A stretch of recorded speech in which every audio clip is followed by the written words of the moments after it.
Hello guys, this is your friend and we are back with a new fanfic. Which is what if Naruto gets sent back in time and becomes a half-demon gets a harem, part 7. And if you enjoy this fanfic then please give me hype instead of comment and subscribe to my channel for more fanfic like this. And now let's start the fanfic. Chunin exams, crossroads, past, present and future. 30 minutes earlier. Naruto silently traveled through the treetops, being sure to keep to the most shadowed areas, using every ounce of his stealth training and experience. His senses were working overtime, he could detect various scents and sounds from all over the forest. To his frustration there were quite a few snake scents, none of them seemed to hold Orochimaru's unique taint about them either. Stopping for a moment in the blind side of a treetop he paused to think. If he could hazard a guess he'd bet on Orochimaru using a scent cloaking jutsu as well as a chakra signature cloak. But he knew the hubby Tem was around, he could feel it in his gut, even if his senses couldn't detect him. Perhaps some proper bait would bring the snake out of hiding, or Omnigan. Naruto whispered as his eyes cycled through colors until landing on green, the veins on the sides of his eyes throbbing outwards with chakra and blood. Everything around him became clearer and transparent, focusing more chakra his eyes turned a blue-green color and now auras and chakra was visible to him as well as his telescopic vision ability. Silently scanning the area he caught sight of several summoned snakes and about 10 figures with Orochimaru's unique signature, all of them seemed to be cloaked in a thin layer of chakra that seemed to repel most senses or chakra probes. Mud clones. None of those are nearly powerful enough to be "ol snake eyes." Not a bad plan though, they are surrounding the area in a circle, each well hidden or hanged as something easily passed off as nothing. Problem is, the puppet master isn't around to pull the strings, obviously a trap, meaning the bastard is aware of my dujutsu. I should have guessed he would. Springing the trap would likely get me nowhere. If my guess is right, its purpose is to wear me down and make me an easier target. Though on the other hand, it might just get the snake to come to me. Damn it, I don't have time for this shit. I've had an off feeling all day and it's only getting worse. I need to get this done and over with so I can get back to Sakura-chan and the Prince of Emos. Scanning a bit deeper, Naruto's eyes caught sight of Gaara's team as they took out a hidden mist team for their scroll. Naruto didn't even flinch at the disturbing sight of the desert funeral and sand coffin at work, he'd seen them both many times before in his previous timeline. Moving on from that, he was barely able to make out the other Konoha teams as they were swiftly moving out of his visual range, all seemed to be doing good and moving swiftly through the forest, except his team, but he expected that since he had made sure his clone knew not to go to the tower unless an emergency came up. They were just barely within the range of his telescopic vision, making details hard to make out, but something about the Uchiha's aura unsettled him, it seemed different than before, darker. An uneasy feeling settled in the pit of his stomach, perhaps brushing off the Uchiha as little to no threat was a foolish choice on his part. Still, his clone should be able to handle the jerk if he got out of hand, or at least he hoped it could. Stranger things had happened. Just as Naruto began to scan the opposite side of him, his danger sense triggered, causing the fur on his tail to bush out slightly. Letting out a quiet curse, he shunted away, barely missing 6 vipers with long blades protruding from their fanged mouths, impaling the tree trunk he had been next to. Naruto landed on the ground, his face set like stone as he glanced about, his Omnigan now off and relying on his normal senses. So, you've been hunting me from the start. Naruto said to no one. Kukukukuku, very perceptive, Naruto-kun. Your skill is just as I have heard, excellent. Orochimaru said, his voice coming from all directions at once. Happy to be of service. Naruto said dryly. I'll be here all week, be sure to tip your server and don't let the door hit you on the way out. Oh, and a sharp tongue and quick wit as well, how delicious, my little reaper. Naruto's eyes narrowed. 2 mud clones burst up from the ground, their necks extending and coiling around Naruto faster than he was seemingly able to react. The other clones and summoned snakes quickly surrounded him as Orochimaru began sprouting up from the ground like a human plant. He clapped mockingly at Naruto, a smug and superior look on his snake-like features. My, Naruto-kun, you should know better than to drop your guard in such a dangerous place, you never know when something might lash out and bite you. Orochimaru said as his neck jetted out and he sunk his fangs into the young Hanyu's neck. His clones doing the same to his wrists. Naruto however didn't have the reaction that the snake Sannin was expecting. Rather than crying out in pain he merely smirked. Orochimaru's eyes narrowed as a spurt of yellowish fluid shot out of the wounds on his neck and wrists, followed by a cloud of purple mist. Naruto suddenly poofed into smoke and an Orochimaru mud clone appeared in its place before melting into a pile of mud. Orochimaru was impressed. A combination henjin substitution, without seals at that, very advanced for one so young, even if he was half demon. This however did make him more wary and a bit nervous. It seemed that he wasn't the only one playing games now. Damn. Sasuke-kun's reports on his skills seemed to be vastly underestimated. I was expecting a cocky brat with too much power and not enough skill to use it properly. This situation however makes my plans a bit more complicated. Orochimaru thought, a bead of sweat trickling down his face. He hoped his backup plans would not fail him. The killing intent laced through the air was enough to stifle most seasoned ninja, especially when both a Hanyu and a demented Sannin were leaking it in droves.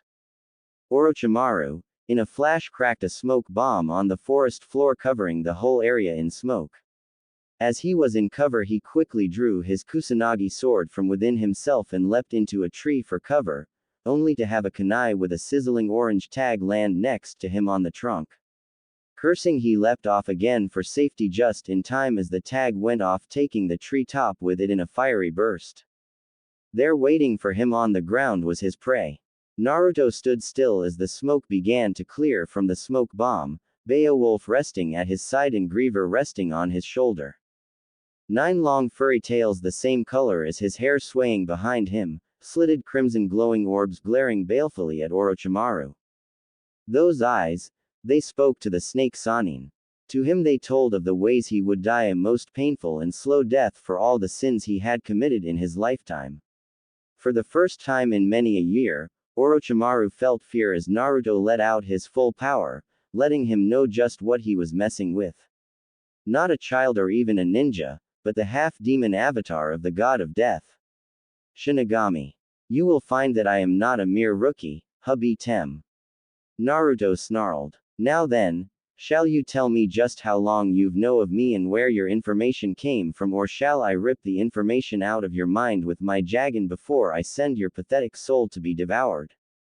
Now, Naruto was aware that he hadn't been overly secretive with the lion's share of his powers and/or abilities, but there were some things that no one but the Hokage, Kakashi and his ladies knew of, and he was positive that none of them would talk. So, either Orochimaru had some sort of inside information or he was following the same path he did in the previous timeline, which meant that he wanted to obtain his Omnigan and Hanyu body.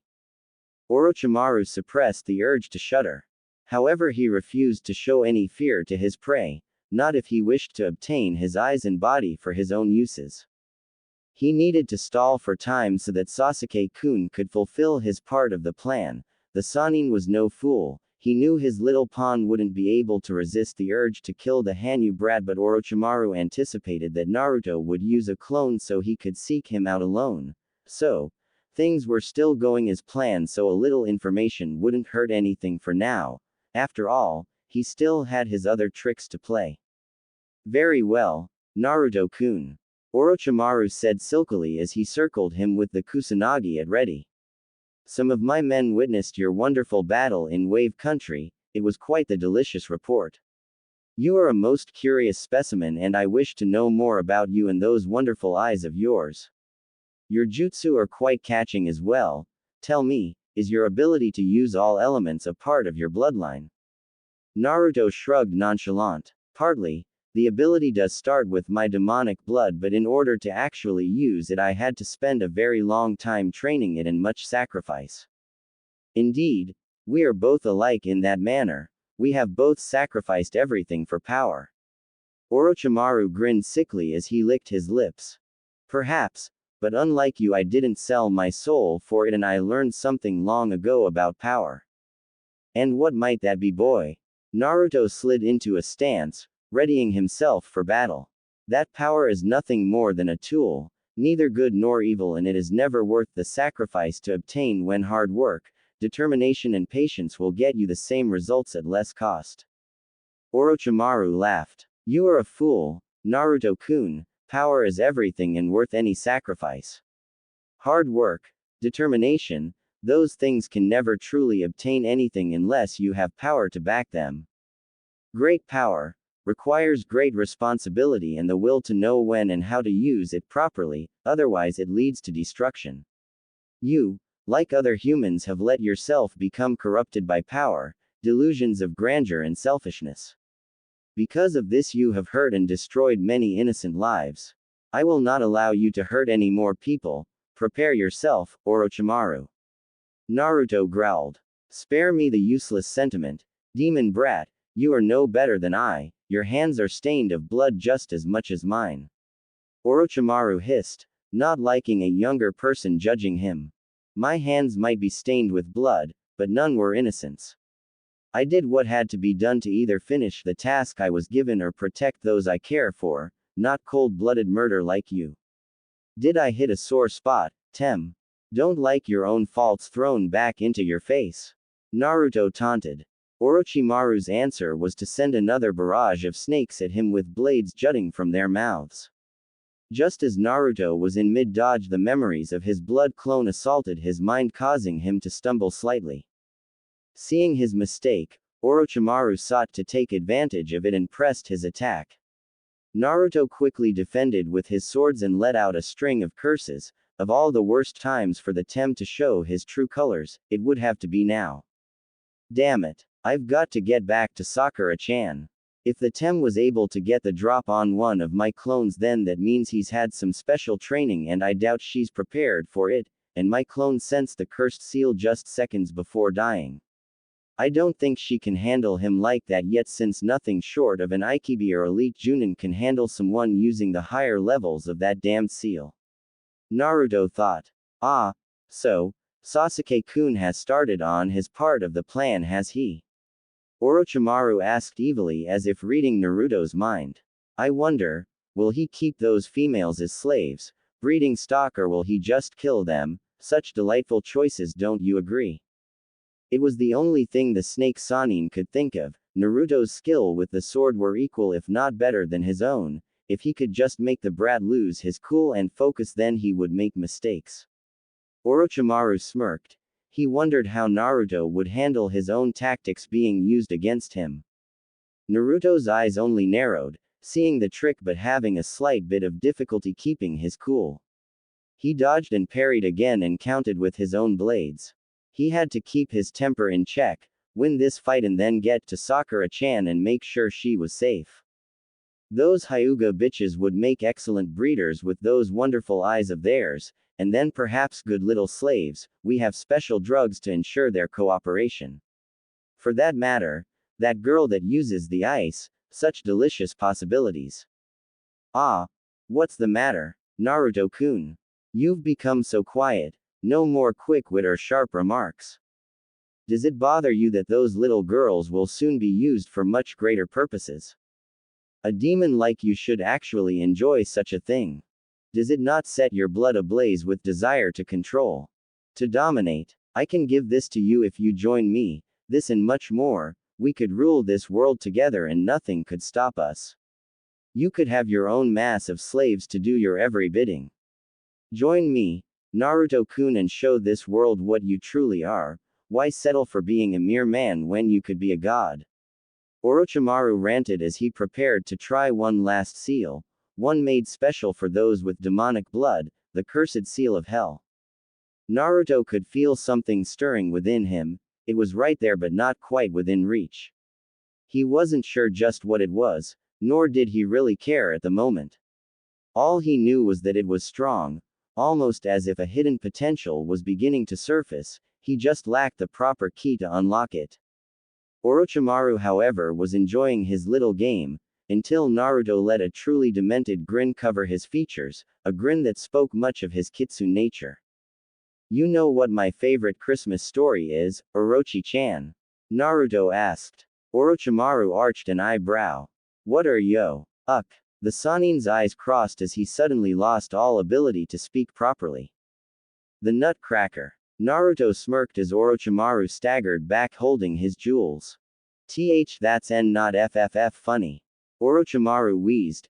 Kami the brat could kick hard. Naruto shrugged. Sorry you don't like my joke. Naruto reared back his fist and cold Orochimaru so hard that both his snake-like fangs along with several other teeth and some blood shot from his mouth. The sound of his jaw cracking was audible. Perhaps you like my punchline better. Dragging himself up from the ground, he noticed that Naruto had placed his swords back in their sheaths and he could sense chakra collecting in his hand. He spat out more blood and another tooth. See, curse you, you demon brat. I'll kill you. I'm sure you would, if you could. Naruto said, his voice returning to normal tones as a ball of flaming chakra began spiraling in his hand. Fire release. Blazing Rasengan. Like a phantom, Naruto seemed to vanish 1 second, not even a cloud of smoke or a flash of light, pure speed. He then reappeared in front of the snake Sannin, who was actually caught completely off guard as he slammed the fiery spiraling sphere of energy into Orochimaru's left shoulder and then threw it.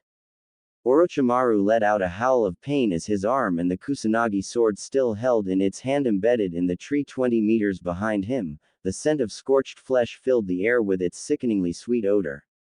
Through the pain he was only able to think of one thing: escape. He had to live. His ambitions had not yet been fulfilled and until then he couldn't die. Gathering his chakra, he used his special trick and melted into the ground, making a hasty retreat to lick his wounds and replan his attack. Naruto looked down impassively. Slither away while you can, cowardly snake. I will hunt you down soon enough, just as soon as I eliminate your little pawn. He muttered as he walked over to Orochimaru's arm and the sword. Savagely ripping the arm off, he torched it and then held the blade. The Kusanagi seemed to resist him for a moment, then he pumped his chakra into it laced with his demonic and reaper powers. The sword accepted his power and relented control to him to do as he wished. He quickly placed the blade into his storage scroll and then took off into the tree tops towards the familiar feel of the cursed seal and Sakura's now fading chakra signature. If there is so much as a scratch on her, you won't live to see nightfall, Tem. Naruto muttered darkly as he dashed in the direction of his team at high speed, never noticing he had shifted to his nine-tailed form. As Sakura lay there on the ground, her precious lifeblood slowly leaking from her wounds as she felt the burning poison spread through her, she could only shed tears as she waited in agony for her life to end. Her life had only just gotten so much better only to have it now taken from her by the boy she once thought she loved. She silently vowed that if it was at all possible, she would haunt the Tem for the rest of his cursed life. The only comfort she could take was that she might be reunited with her Naruto-kun in death. Kuku, do you feel the burn yet, bitch? Is it starting to hurt? I must remember to thank Orochimaru-sama for his training in this delicious power. With it I will rule this pathetic world. Sasuke ranted. This rant would have continued had the demented Uchiha not noticed something disturbing. The forest, it had gone deathly quiet. Nothing, not even the birds or insects, made a single noise. What is going on here? Sasuke muttered out loud as he began to scan his surroundings, his twisted Sharingan taking in every detail. Then he heard it. The pounding of massive feet on the ground, a primal snarl, and he felt a tremendous bloodlust fill the air. No. That is impossible. He roared as he glanced to the dead corpse of Naruto. To his horror, the corpse melted into a puddle of blood. Naruto-kun. Sakura wheezed out weakly as she began to fight with all her might to stay conscious. Her heart leapt. He was alive. There was still a chance. Show yourself, cowardly fox trash. Sasuke roared, readying his Kusanagi. Several things happened in quick succession. There was a swift breeze that shot through the clearing. Sasuke howled in pain. A single hand-like wing that had once been attached to Sasuke's back was now tumbling across the forest floor. Twitching as its nerves died out, and finally the hulking fur of a golden war fox appeared standing in front of the injured Sakura Haruno. The most disturbing thing though was that rather than the usual baleful crimson glow, they were solid endless black and giving off an eerie purple glow mixed with crackles of blood red.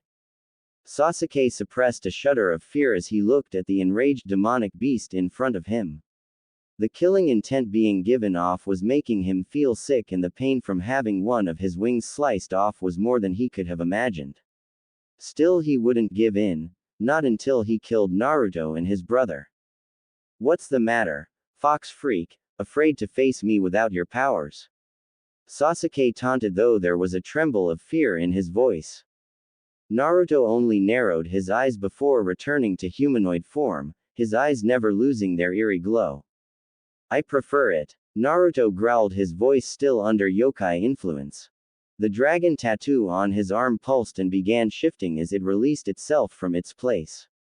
Naruto grasped the tattoo's tail and once more, Requiem, rest within his hand. The massive blade let out a dark glint and a pulse as if agreeing with its master. "My little friend is thirsty for traitor's blood, yours shall quench its thirst, guard asshole." Naruto sneered. Sasuke swallowed hard. That blade was anything but little. "I am an Uchiha, the elite of the elite. You cannot defeat me or my new power. I refuse to lose to clan-less trash like you. My Sharingan will destroy you." Sasuke shouted as he readied himself for battle. "Brave words for a dead man, and for what you did to Sakura-chan, you'll not leave this forest alive." Naruto barked and then vanished in a burst of pure speed. Sasuke's twisted, taint-enhanced Sharingan widened in shock and fear. He couldn't see or follow Naruto. He then cried out in pain once again as searing pain erupted from his back, his remaining wing falling limply to the ground as his blood pooled beneath it. Frantic, Sasuke began to swing his blade in a terrified frenzy. His form losing what little he had learned and becoming more sloppy than an armature's first sword practice. CLLLLAAAANNGGGG. Clink. No. This cannot be. Sasuke yelped as his blade split in two, now useless to him. Naruto appeared next to Sakura. He looked at her and she smiled weakly up at him through her tears, barely able to keep hold of her life force. Naruto looked back over at the reason for her pain, his fists tightening to the point his knuckles popped. He planted Requiem into the ground. He could smell the Kusanagi's poison in her, and the fact that her had been exposed really pissed him off now that he took the time to really look. All around the forest and even in Konoha, everyone paused at the feel of the monstrous killing intent, a bloodlust that surpassed even the Kyubis during that fateful attack. Indeed, Q and Sarutobi were looking out the window towards the forest of death with worried looks on their faces. She could only mutter his name and hope that everything would turn out all right in the end. Gaara and his team paused in their trek to the tower. Shukaku went totally silent and shuddered in fear. Gaara also shuddered as he felt the demon's terror. His brother and sister felt as if hell itself had arrived on earth. Hinata, Ino, Tenten, Haku and Anko all felt it and knew what it was. Each getting a worried look on their features. The power signature their fiancé was giving off was unlike anything any of them had felt before. It was even making the skies darken and rumble with thunder. The very ground itself would tremble as if vibrating with Naruto's anger. And there at the epicenter of it all was Sasuke, rooted to his spot in pure terror as Naruto's power levels once again raised beyond human or even demon limits. But what terrified him the most was that Naruto was in human form. He had not released his fox or reaper form. But he was radiating more power now than he had on the bridge in Wave. Naruto let out another growl and vanished once again, reappearing in front of Sasuke and burying his fist into the Uchiha's gut with a force well beyond that of what an enraged Tsunade could muster in her prime.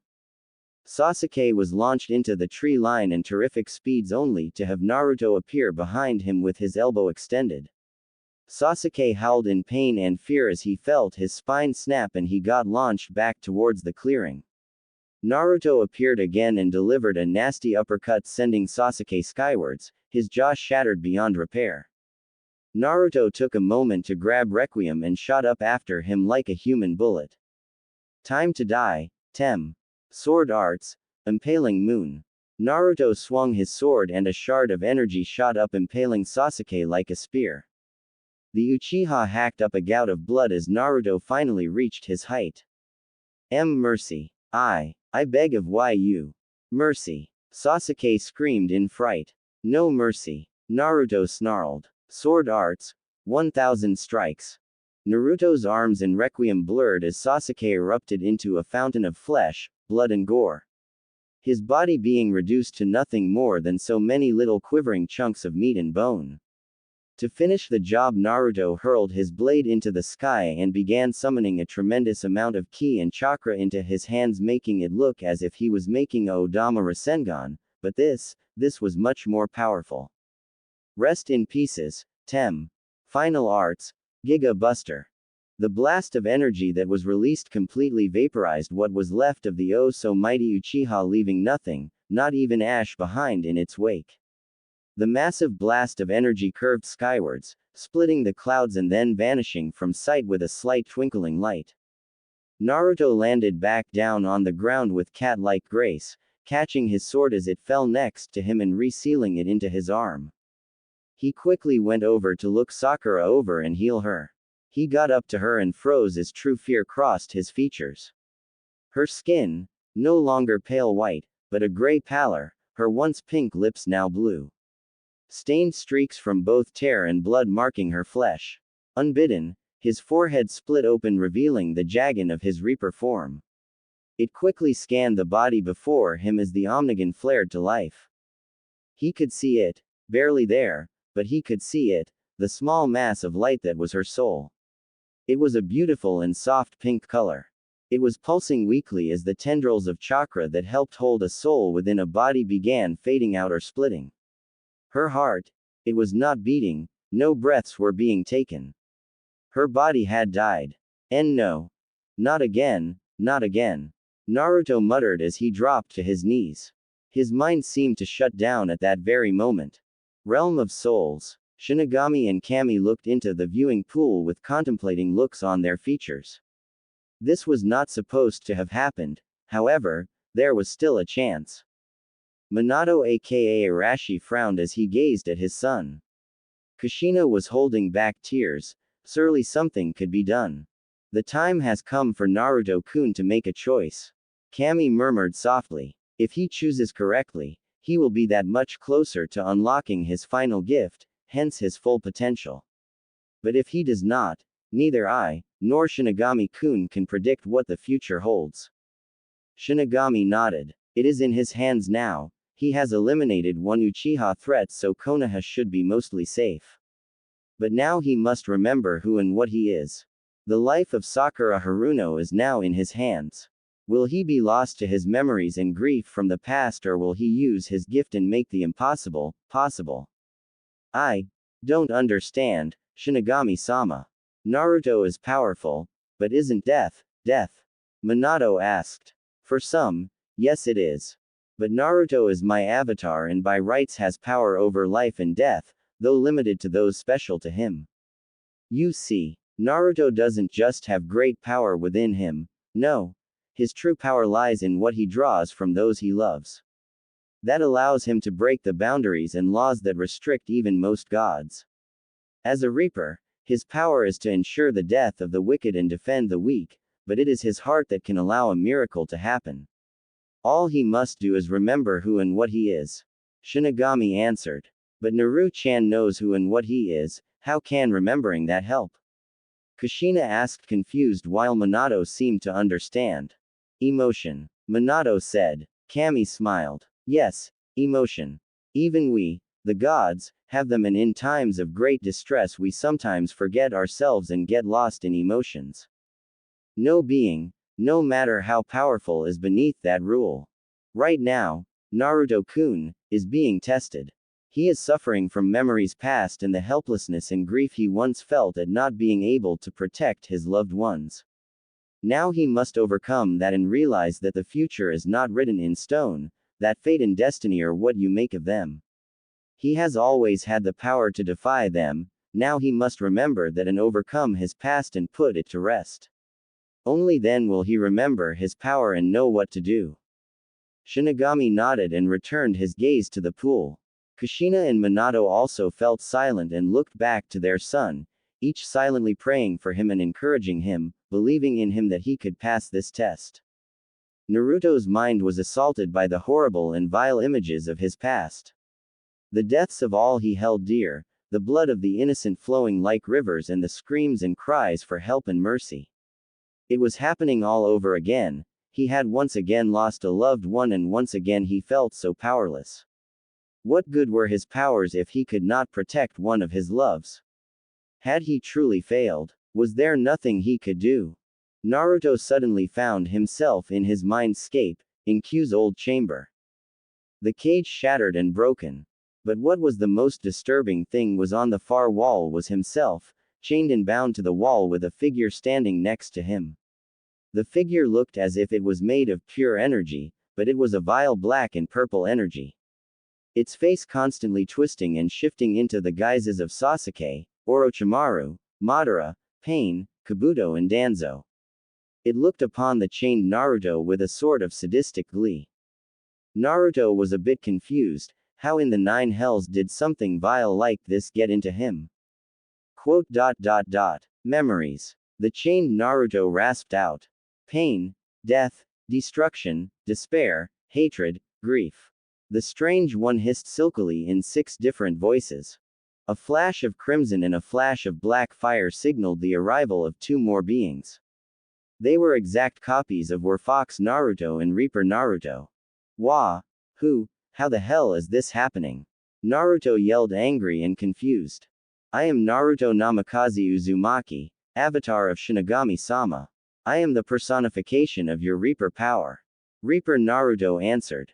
And I am also Naruto Namikaze Uzumaki, Nine-Tailed Lord. I am the personification of your demon power. Fox Naruto said. Then, the one on the wall is me? He asked and they nodded. Why am I chained? Cuckoo, that would be my doing. Answered 6 voices in unison. We are the embodiment of your past, the chains that bind your present.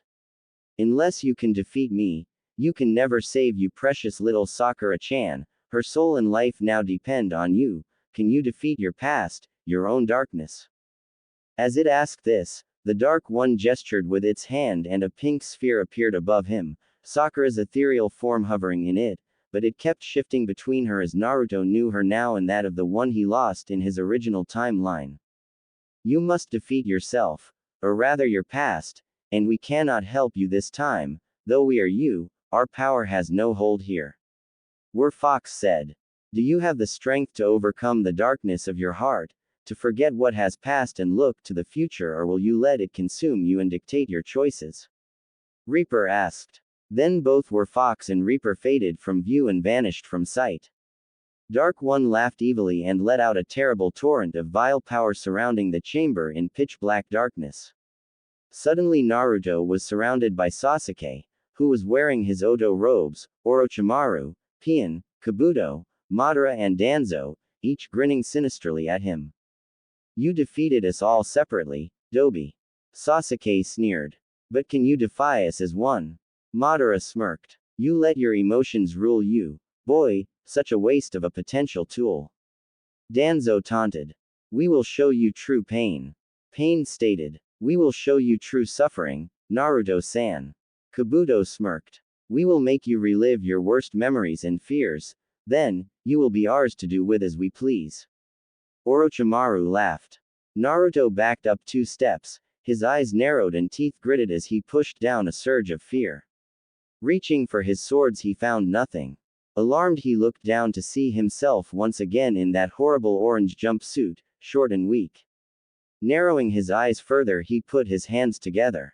Release. He shouted and unleashed a large pulse of chakra. His younger self shattered and he returned to his true body. His blue eyes glowing a brilliant cobalt color. I will not be fooled so easily. This is my mind and here. I am Master. Where Fox and Reaper suddenly reappeared and turned into pure energy before rushing into Naruto and fusing with him. A look of alarm crossed the faces of the evil ones present as a slight smirk appeared on the chained Naruto's face. Snap. One of the chains broke and rattled to the ground. How? Orochimaru raged. You may be the embodiment of my past memories, the darkness in my heart, but you all failed to realize one thing. What was that, Dobi? Sasuke asked angrily. I am not who I once was, the past is the past.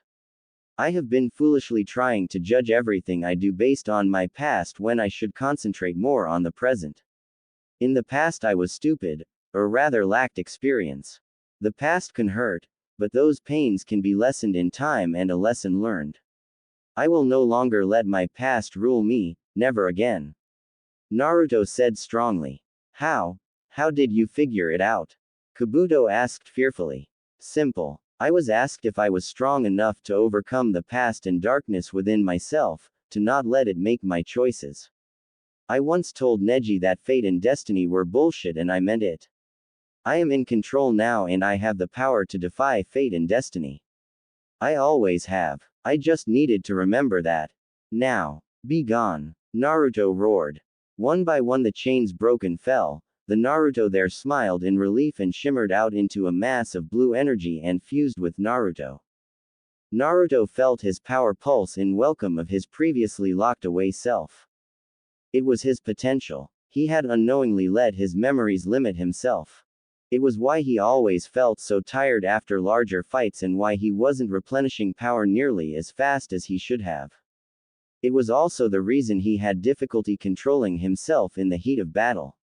Though he had won that fight against Gornik in Wave, he shouldn't have lost control of his darker nature as he had, nor should he have passed out from exhaustion afterwards. Sure, there were limitations, everything has some measure of limits to it, but how far those limits reach is dependent on the individual. The six evil memories yelled and howled in rage before fading and fizzling out of sight in a burst of inky black smoke, tendrils writhing in the air before vanishing from sight.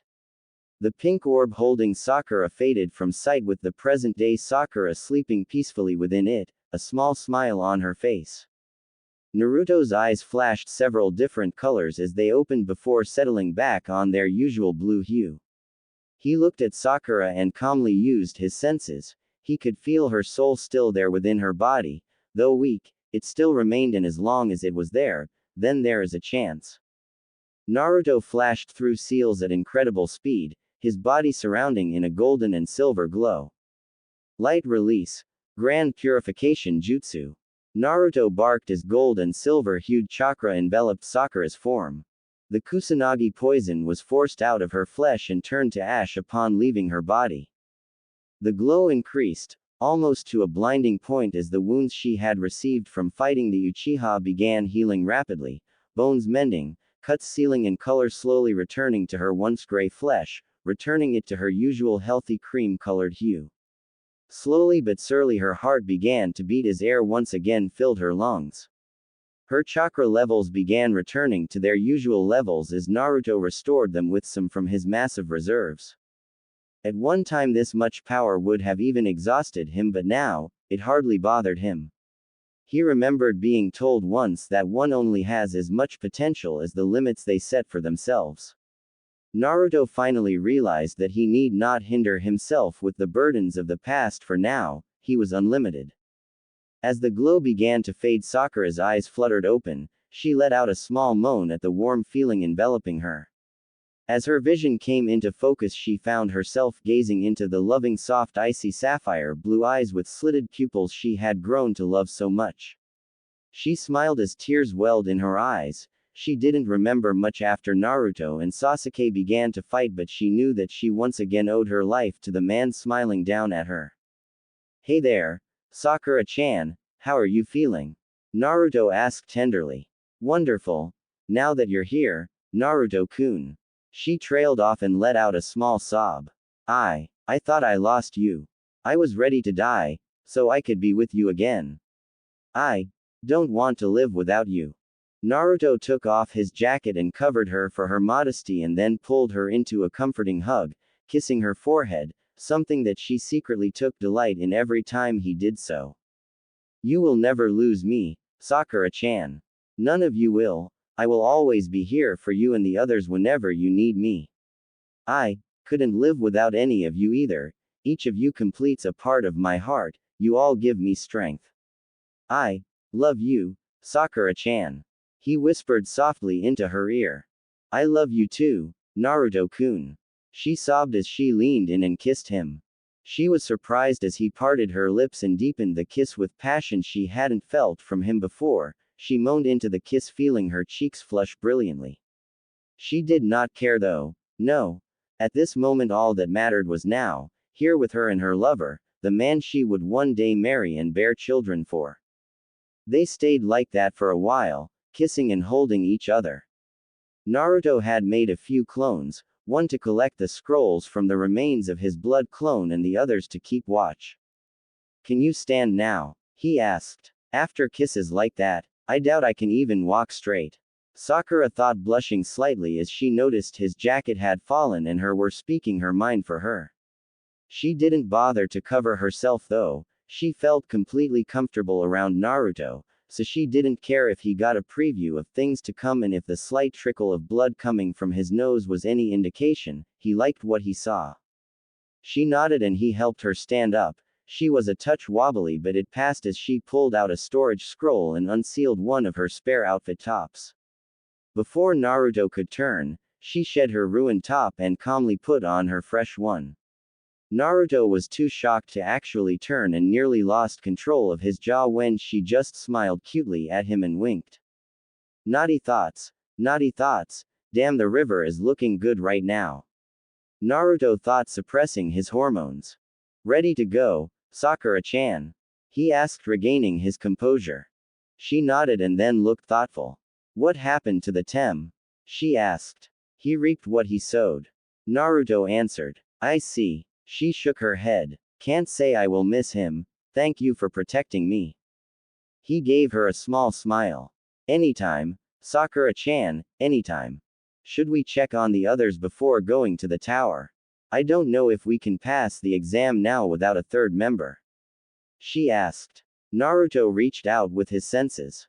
Team 8 is already at the tower along with the Suna team and a few others. Tenten-chan's team is nearing the tower with Ino-chan's team close by. There are a few other teams scattered about but no one we know. He answered. Odd. The Oto team is heading there too. HNN. 2 of the 3 signatures have a taint about them, the third however seems uncomfortable. Guess we'll see what happens. Then we should head for the tower then? Sakura asked. Yeah.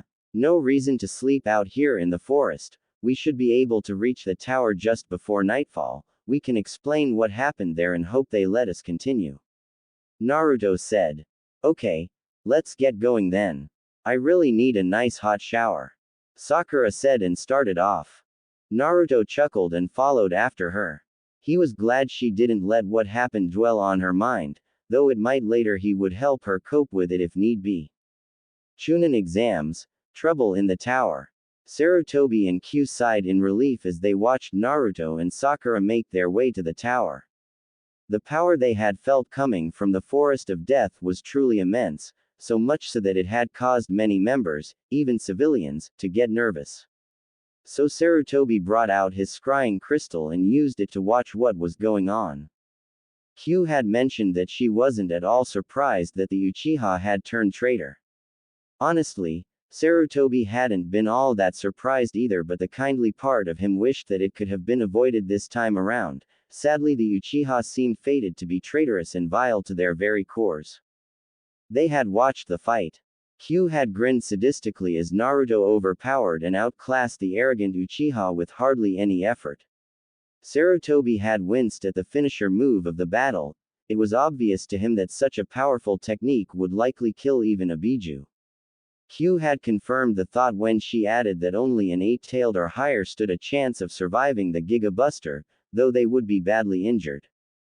Q-chan, Would you be a deer and summon a fox for me? Sarutobi asked kindly.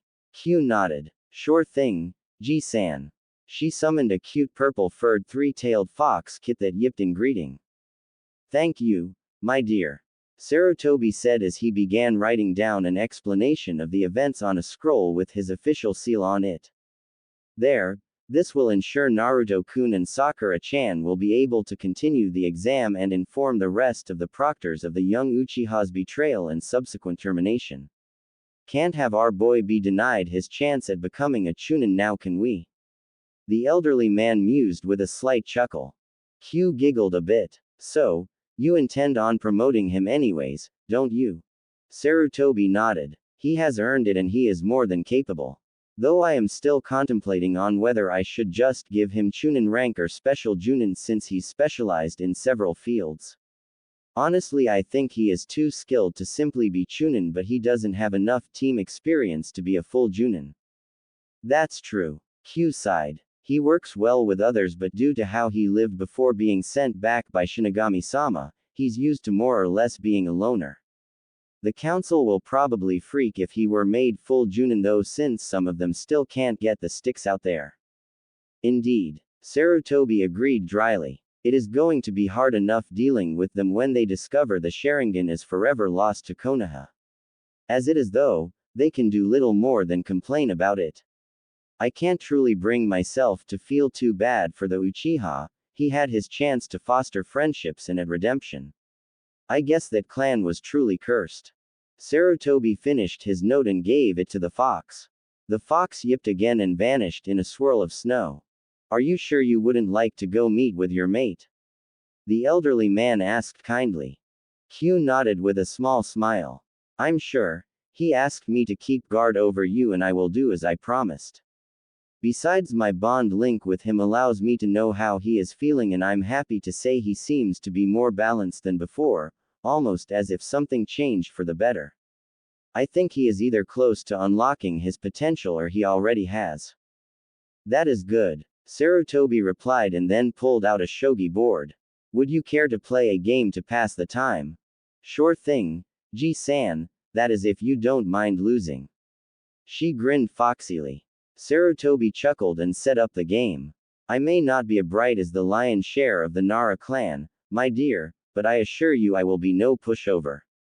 Naruto sighed as he walked the halls of the forest tower. About an hour ago he had arrived and opened the scrolls summoning both Kakashi and Iruka. He had been a bit surprised by his sensei's appearance but shrugged it off. As he explained the situation to them, a three-tailed fox appeared with a message from Sarutobi. It explained how Sarutobi and Q had witnessed the event via the viewing crystal in the Hokage's office and to let both Naruto and Sakura continue the exam. Kakashi and Iruka weren't really sure just what to think of the Uchiha's death. A small part of them was sad that one so young had died, but other than that little glimmer of sympathy they really couldn't bring themselves to care. Kakashi was actually beginning to think it would be best that the Sharingan died with him. Iruka honestly didn't like the dojutsu. He always felt that it was a way for arrogant and power-hungry fools to steal other people's hard work. Sure, it was a useful tool and it did grant other great powers, but the prices for those powers just weren't worth it in the end. Both had nearly shit bricks though when Naruto showed them the Kusanagi sword. It was but one more testament of Naruto's power and skill. Naruto had taken Sakura to their assigned room. Since he arrived a few days early this time, he found out that the early teams were given rooms to sleep and recover in. She was still a bit tired from her very near-death experience and wanted to take a nap. Naruto, on the other hand, was still wide awake and a bit hungry from using so much energy. So he took a quick shower and then put on a fresh set of clothes, just a pair of black cargo pants, his boots, his belt and blades, and a vest jacket that he left partially open, revealing his toned muscles. He let his hair flow freely behind him for a change instead of putting it into a ponytail. After leaving his room he had wandered about for a bit and found that they had a training dojo in the lower levels as well as a mess hall. Indulging himself a bit, he had 6 bowls of miso beef ramen for lunch, something he hadn't had in a while. He had then talked to Kiba, Lee and Shino for a bit while they also ate their lunches. Noticing Akamaru was hungry, he got the pup some fresh meat from the kitchens, chuckling as the puppy happily devoured the meal. Once he was finished there, he began wandering about the tower, which brought him to the present. This area of the tower seemed quiet, too much so for his tastes. He had hoped to run into one of his ladies, but no one seemed to be about. He figured they must be resting in their rooms. Continuing on his way, he caught an odd smell. It was quite faint but familiar. He couldn't quite put his finger on it though. Curious as he was, he continued trying to figure out what the smell was and followed it. As he stealthily walked down the long halls, the scent became stronger and was joined by the scent of blood. He frowned. Something didn't seem right about this. Something was wrong. He could feel it in his gut. MMMPPPHHH. Came a muffled sound about 2 doors down from him, followed by a sadistic snicker. The muffled voice was clearly female while the laugh came from a male, 2 of them now that he really listened. This was followed by the faint scent of snake, similar to Orochimaru but different, as if mixed with something. When a muffled sob came to his ears, his eyes narrowed and he idly thought of summoning his Jagan but dismissed the thought since he didn't want to be dependent on his powers. Going through several hand seals, he whispered, "Shadow release, shadow meld jutsu." His body shimmered and then phased out as it melted into the nearby shadows. This was one of the more useful shadow element jutsu, though it was only for short-range stealth. It allowed the user to melt into and travel through any shadow in a 100 square foot radius of using it. The downfall was that it couldn't totally mask one's signature, so it only really worked on non-ninja or inexperienced ones. Moving towards the noise silently, Naruto soon found himself in a slightly darkened room. However, what he found in that room made his blood boil. Kintsuchi of Otogakure was tied up to one of several torture devices in the room, both legs and arms bound by thick leather straps and a gag in her mouth. She had been stripped bare, completely as the day she was born, with several angry red welts marring her flesh, particularly around her. Some had even began bleeding. Tears streaked her face, which was twisted in a rictus of pain, fear and shame. Dosu and Zaku were standing next to her. Zaku was tracing her curves with one of his hook-bladed kunai as he let out a sadistic perverted giggle every few seconds. Dosu, however, was violating her with his fingers while hissing to her about what a dirty little slut she was. Dosu snickered as he pulled his fingers out and showed them to Kin, her fluids dripping from them. "Such a wet and dirty little slut, aren't you? Perhaps you're ready for the mai, gurgle." He trailed off in a wet gurgle as blood began flowing from his mouth and the new hole in his neck, courtesy of the pronged end of a battle chain. Kin's eyes widened in shock and fear as Dosu crumpled to the flood dead. She dared not hope that someone was there to save her. After all, such hopes in the past had been easily crushed. "Wah, Dosu. Shit," Zaku said as killing intent filled the room. "See, come out, you cowardly bastard. Come out, or I kill the bitch," he stammered out as he placed his kunai at Kin's neck. 8 points. A demonic voice growled from all directions in the twilight of the room. Heart, spine, clavicle, jugular, brain, liver, lungs and kidney. So many delightful choices, but which to strike? Naruto snarled, doing a good imitation of Zabuza's favorite fear tactic. By now Zaku was clearly shaken. His muscles kept tensing and relaxing as his eyes darted about wide with fear. Sweat could be seen pouring down the visible parts of his face, soaking the bandages he wore. Before another word could be muttered or a move could be made, 8 spike-tipped chains shot out from the shadows, impaling Zaku in each of the kill strike spots, sending a copious amount of blood splattering all over the wall and floor. The kunai he had been holding fell from lifeless fingers, clanging on the floor and coming to rest in the pooling blood. Kin watched with mixed relief and horror as her other tormentor fell to the ground dead. Her eyes widened in surprise as a familiar blonde figure seemed to melt out of the shadows on the wall, the chains impaling her former torturer retracting into his body and vanishing as if they never existed. She watched as he shot a scathing glare at the corpses before gathering a sheet that had been used to cover one of the other torture devices in the room, shaking it free of the little dust that had been there. Shame and embarrassment filled her once again as she realized that this was followed by the horrible feeling of violation and uncleanliness. Tears once again streamed down her face as her muffled sobs came through the gag in her mouth. Naruto calmed himself so he could help the poor girl in front of him, though a part of him wished he'd used his Jagan to make them suffer before ending their loathsome existence.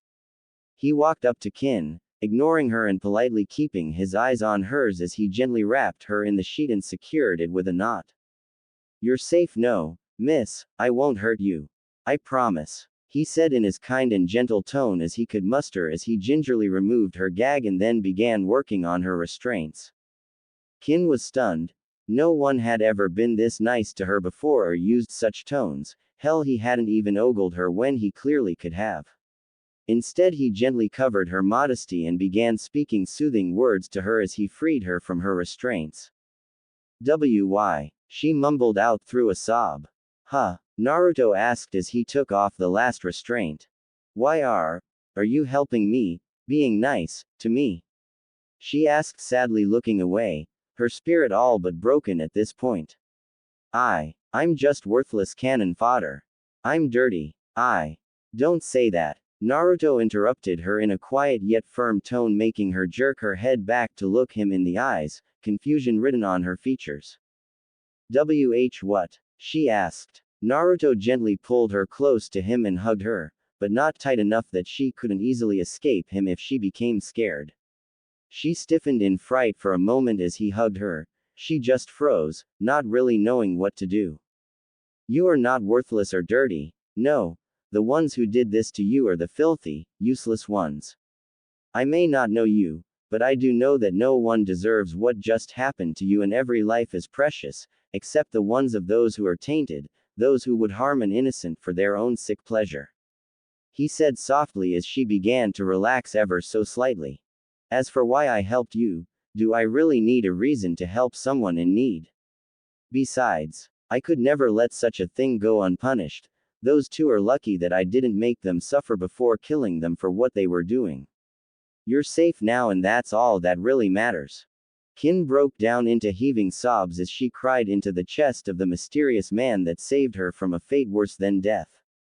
Naruto gently used Shunshin to take them out into the empty halls and away from the dark room that now reeked of blood and death. "Shish. It's all right now. I won't let anyone hurt you. I'll protect you," he said softly, trying his best to comfort the distraught Kunoichi. Let it all out. Let it all out." After about 10 minutes, Kin had cried herself into a fitful sleep. Naruto looked at her sadly as she still whimpered a bit, shivering in his arms. He cast another heated glare at the room.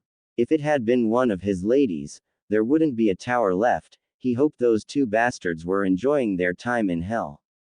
Sighing once more and cooling off his temper, he picked Kin up bridal style and vanished in a swirl of black flames and chains. Haku sat on Naruto's bed. She had come to check on her eventual sister and their mutual mate. Sakura had woke shortly after she arrived and looked a bit better. She had explained what she could remember of Sasuke's attack. Haku seethed at the prick's attempt on her friend's life and was glad their love had not only obliterated him but also saved Sakura's life in the process. Naruto appeared at that moment with Kin still cradled in his arms, shocking his two fiancés. "Naruto-kun, what happened?" Haku asked, concerned. Naruto scowled, his tail flicking angrily. "I was exploring the tower when I noticed a strange scent in the area, so I investigated and found this girl being raped and tortured by her damn teammates. I killed the little bastards and then tried to calm her down. She cried herself out, so I brought her here so she would be safe. Her name is Kin, she was the Kunoichi for the Sound Genin team," he explained. Sakura and Haku were aghast with horror. Neither really liked the fact that Naruto had killed once again, but given the situation they probably would have done the same. They found it was easier to handle as time passed and they went by Naruto's way of thinking. Dead rapists. Criminals, murderers and traitors cannot come back to hurt anyone, ever again.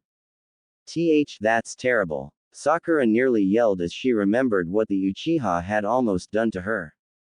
Naruto nodded. Haku-chan, could you please look her over and heal any wounds she has? I would, but it wouldn't really be proper. He asked, setting her down on his bed. Kin whimpered at the loss of the comforting warmth and began crying again in her sleep, begging for her savior to not leave her all alone again as she blindly latched onto his arm. Letting out a sigh, Naruto sat down on the bed and let Kin lay against him. Her crying stopped and she settled back into a more sedate sleep. Haku and Sakura looked on at Naruto fondly, both wearing small smiles at how tender and kind he was with the girl.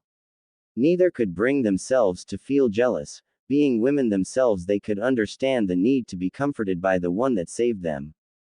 I'll get started on the healing. Haku said softly. Okay, I'll just close my eyes then, tell me when you're done and she's covered back up. Naruto said, closing his eyes. Sakura smiled. He was such a gentleman. Haku thought the same. Both girls gingerly unwrapped Kin from the sheet and began checking her over. After a medical scan jutsu, they found her to be fine and the only damage done was the welts into her mind. Haku, having more experience in medical arts, used her chakra to soothe the girl's mind and help ease the obvious trauma she had experienced. Sakura, on the other hand, applied a few simple healing jutsu to clear up the welts and bruises as well as ease any pain she might be feeling. Kin was soon healed completely and fell into a deep and much more peaceful sleep as the two girls rewrapped her in the sheet for her modesty. Haku then placed her hand on Naruto's arm. You can open your eyes now, Naruto-kun, she said softly. He opened his eyes and gingerly got out from under the girl to let her rest. He was then surprised when both Sakura and Haku gave him a kiss at the same time, damn near blew his mind. That was a very noble thing you did for her. Not many would do such a thing for a kunoichi. Haku said. I agree, Sakura added and then giggled. But that's why we love our fox boy. Alright, enough flattery. Naruto said, bemused. Anyway, Haku-chan, was there any problems while we were here in the forest? She shook her head. No, things were surprisingly smooth. Were you expecting something to happen? Sakura asked. Not sure, to be honest. Guess all we can do now is wait and see what happens. Naruto mused. And once this preliminary tournament is over with, the snake hunt begins. He thought grimly, eyes flashing crimson for but a moment. Kin continued to sleep deeply, so Naruto decided to bunk with Shino and Kiba and send Hinata to stay with Sakura to keep an eye on her since Haku was due back at the hospital. Hinata was more than happy to go, after spending some quality time with her fiancé. Kiba and Shino then met up with Shikamaru and Choji and met Naruto in the training dojo in the lower floors of the tower. Shikamaru wasn't too interested in training, neither was Choji, but Kiba and Shino were. Naruto gave both some pointers on taijutsu and helped them train their respective styles. Word of the Uchiha's death in the forest got around quickly, as did the circumstances behind it. To Naruto's slight annoyance, word also got around about Orochimaru being about, though only a select few knew that it was actually Naruto that fought him before he fled. The two Oto genin, Zaku and Dosu's corpses were found later that day after Naruto spoke to the proctors of what he had witnessed and why he had acted. The proctors agreed that he was in the right and kept things covered up as a mysterious incident for the time being. Though several people did know about the incident, no one really questioned it due to its rather private manner. By the end of the day, all the remaining teams had assembled in the tower. The Rookie 9 had made it, minus Sasuke, Team Guy, Gaara's team, Kabuto's team and a team from Kumo. As such, it was decided to hold the preliminary rounds a few days early since all the participating teams were accounted for. This would give all the Chunin hopefuls a day and night's rest to regain their strength and get a bit more training in before the next test. Naruto, after everyone else had gone to sleep for the night, had unsealed the Kusanagi and began studying it. It was clearly a masterwork blade on par with his Griever, Beowulf and Requiem swords. What some people took for a semi-sentience from the sword though, was actually some well-placed runic seals that would attune to the sword's new user each time a new person took possession of it. He also noticed that the alloy of the blade was strange. He hadn't seen anything like it before, but the sword wasn't quite as unbreakable or invincible as the legends said. While it could stand on equal terms with Naruto's swords, his scythe, Soul Edge, could shatter the Kusanagi easily. After about an hour of tinkering with the seals, Naruto had enhanced them by adding blood and chakra signature recognition seals, an acid manifestation seal, a locking seal and a bonding seal. With these seals added to the sword, soon only himself and Anko would be able of wielding it, as the seals on the blade would attack anyone who didn't have permission from Anko or himself to use it by secreting acid onto the unwanted handler's hands. The blade's toxins and poisons were also enhanced by the acid seals. All one had to do was give the sword 2 chakra pulses to cover the blade in its toxins and acid. 3 pulses in quick succession would allow the user to shoot out darts of acidic chakra laced with the poisons the blade made. After he finished the adjustments to the Kusanagi, he had Kurenai deliver it to Anko since she was back at the cage tower with Q, and Kurenai needed to go there and make final preparations for the preliminaries. Not really having much else to do, Naruto went back to his quarters to check on Kin and get in some meditation. Kin Tsuchi woke in a strange room.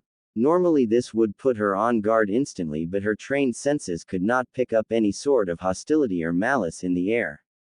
She also realized that she was in a comfortable bed, albeit, she was quite warm and comfortable. Her wounds were healed and she felt rather pleasant.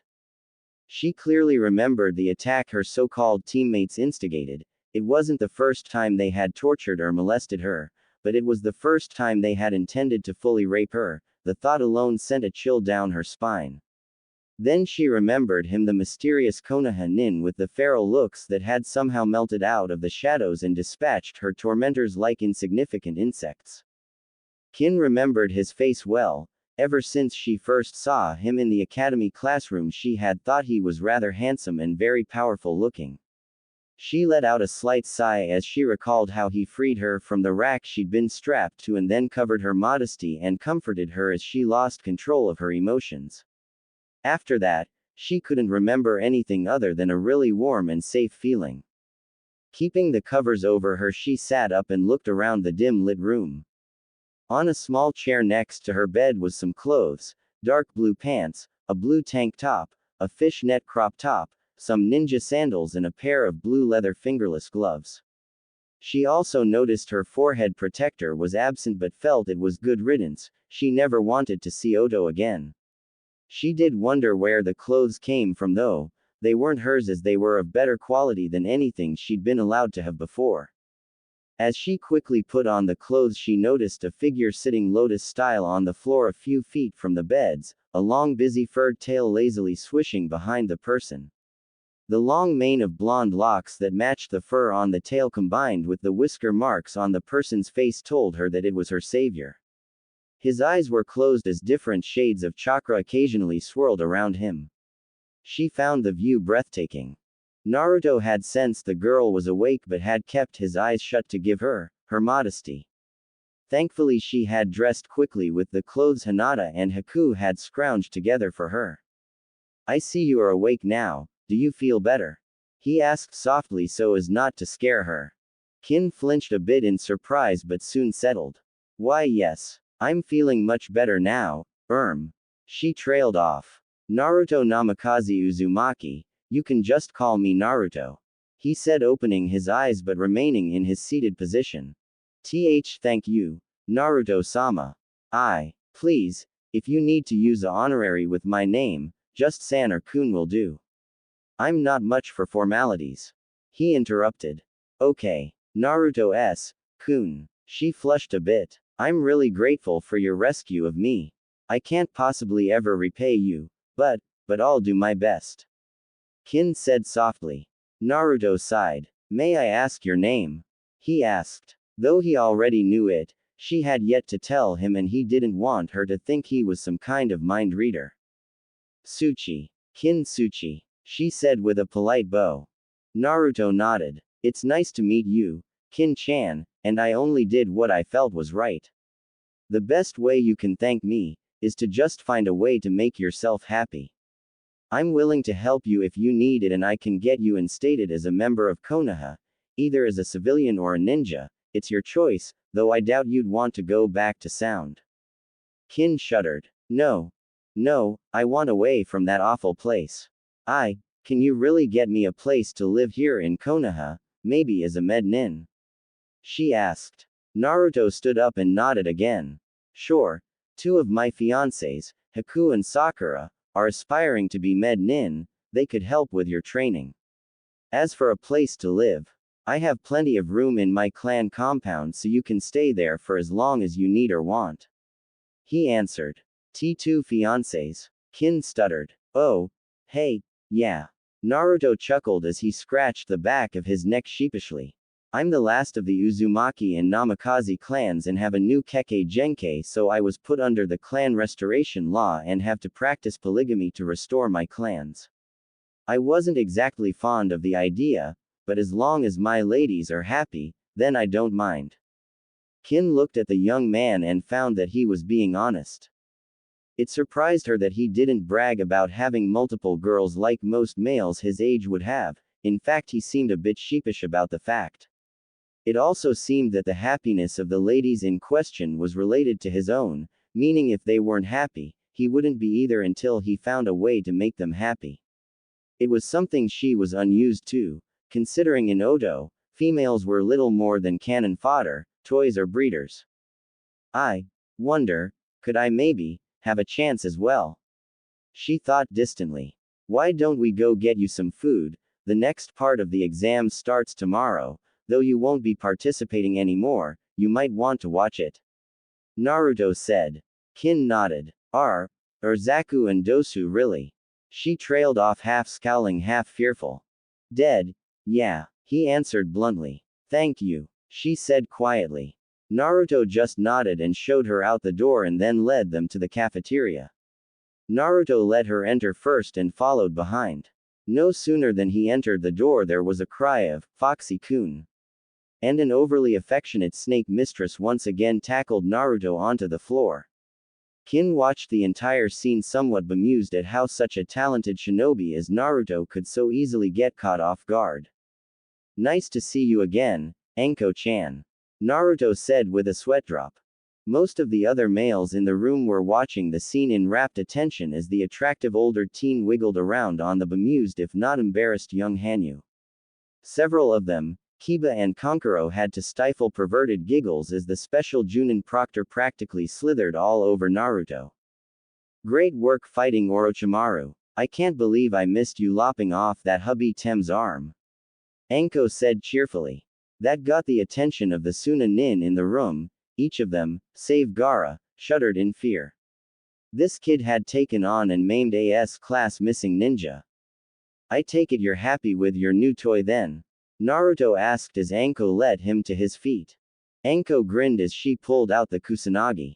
Damn right I do. I don't know too much about kenjutsu, but all the little adjustments you made to this little beauty has made me consider taking some lessons. I got to ask though, why didn't you just kill the hubby Tem when you had him? She asked curiously.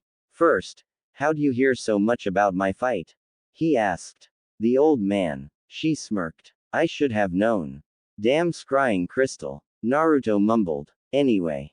The reason I didn't just kill the prick is because I had a more immediate problem to take care of at the time, you know, kill a traitor, save my fiancé, that sort of thing. Although, Naruto trailed off as a predatory grin crossed his features as his eyes glinted red with bloodlust. What fun is killing the prey so quickly, better to let them stew in their own self-doubt and fear while hunting them down. Make no mistake, Orochimaru will not live to see the Chunin exam finals. Anko shuddered lightly in a bit of fear and more than a little lust. The other Chunin hopefuls though, save his girls, were about to piss themselves. Even Gaara had to fight down a shiver of fear from the bloodlust laced into the Kitsune Hanyu's words. It was also painfully obvious that Tsuna's plans to have a joint invasion with Oda were not only a deadly mistake but clearly destined to fail miserably.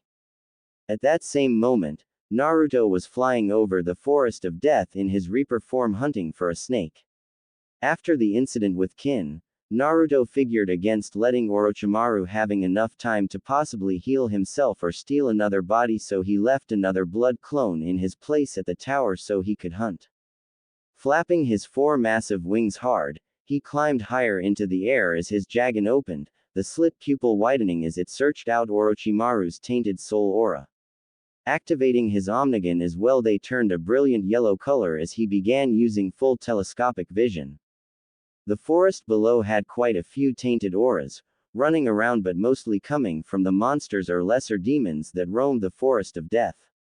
He finally picked up a trail or putrid purple and black chakra leading towards the northern fire country borders.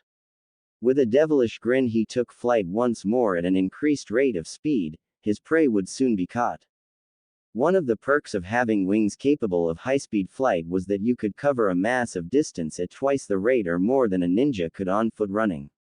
In the hubby Tem's case, being injured and low on chakra from said injuries, he was only moving at about a normal Junin rate of speed.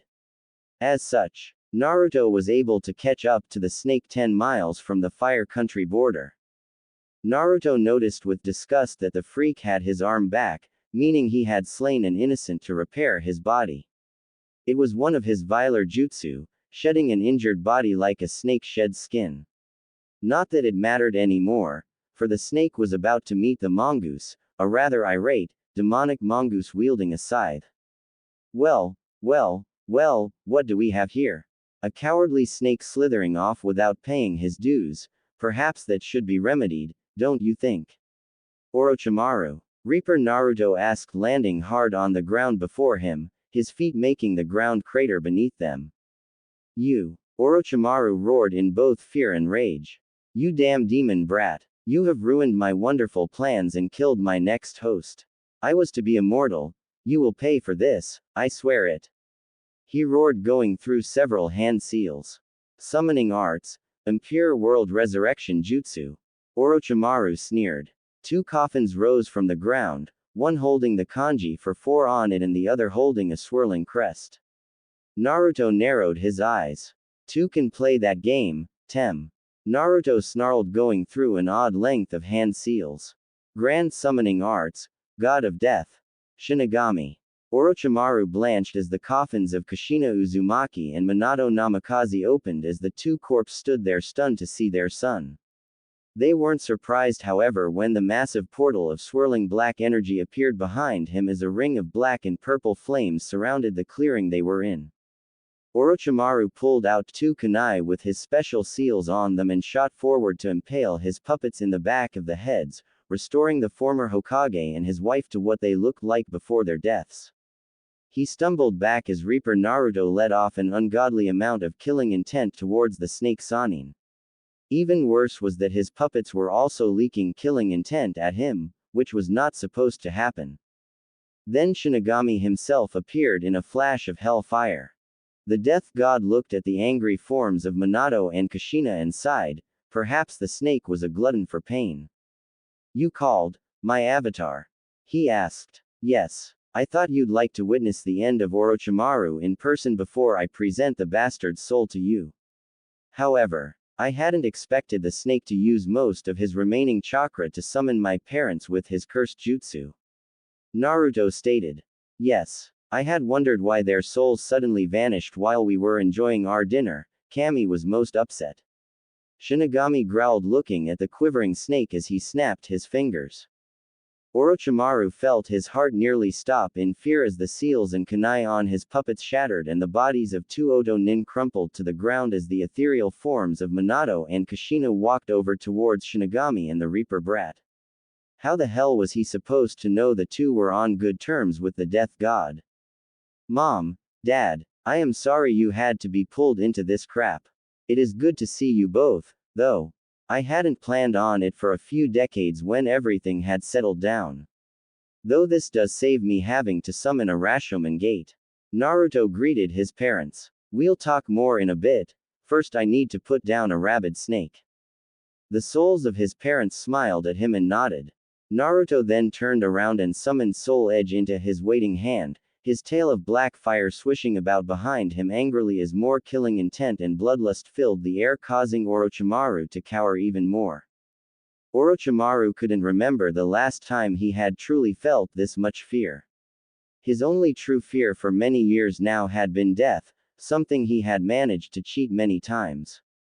But now a young man he loathed above all else was stalking towards him, as a physical embodiment of death. Lingering behind him grinning sinisterly was the god of death himself. Orochimaru looked into the demonic purple eyes of the one who ruined everything he'd strived to obtain for years and shuddered as he saw only pain-filled death lingering within them. Even his third eye, the Jagan, had narrowed ominously. The thing that stung the most was that after all he had done, all those fools he had killed, all it took to take him down was one single boy not even half his age with power he could only dream of, power that should have been his. Your crimes are many, Orochimaru, it is time for your judgment. Shinigami said, his voice filling the area eerily.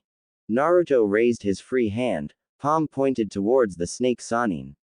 A single barbed metallic spike came out as his flesh seemed to part for it, making the older man cringe in fear. Get over here. Naruto barked and thrust his hand forward as the spike with chain attached launched. Orochimaru tried to dodge, but the chain followed. He let out a pained gasp as the barbed spike impaled him through the right side of his chest and then wrapped around him. Naruto gave a hard tug and the Sannin was dragged towards him in a very painful manner. 4 more spiked barbs came out, 2 from each shoulder, and impaled Orochimaru by his hands and feet, destroying any chance at performing jutsu. The chains painfully hoisted Orochimaru into the air in front of the Reaper. The snake-like pedophile's eyes widened in pure fear as he looked upon Naruto, his wings spread wide behind him and eyes glowing with an unholy light. Pain continued to lance through the elder mon's body as fear induced by the monstrous killing intent continued to beat him down. No fancy moves, no jutsu, no second chances, hubby Tem, you are far too dangerous to let live any longer, and I will not be the one who makes that mistake. I should have killed you in the forest, but I had other matters to attend to. Thanks for the kusanagi, by the way, Anko-chan likes it very much. I had planned on just beating the piss out of you until you begged for death, perhaps even toy with you, but that last stunt you pulled by trying to force my own parents to fight me, that was the final straw.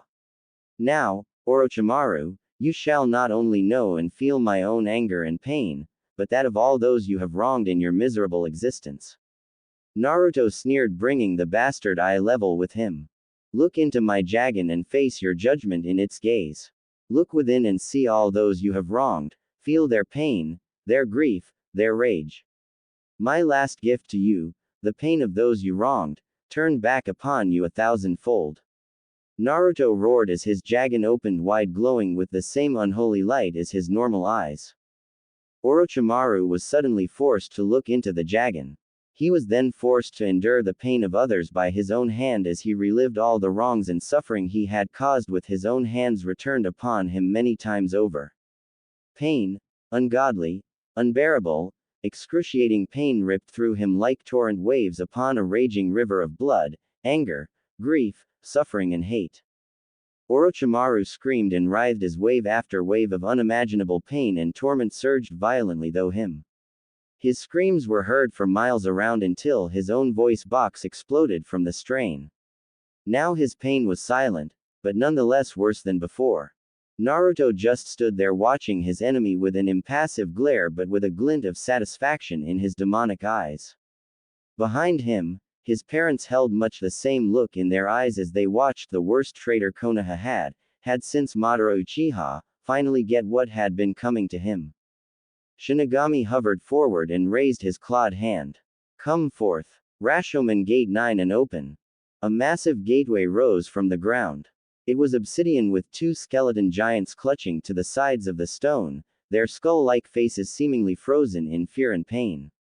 The double blood-red doors heavily chained shut, until the chains broke and rattled to the ground. The Jagan's hold on Orochimaru ended just in time for him to witness the gates open.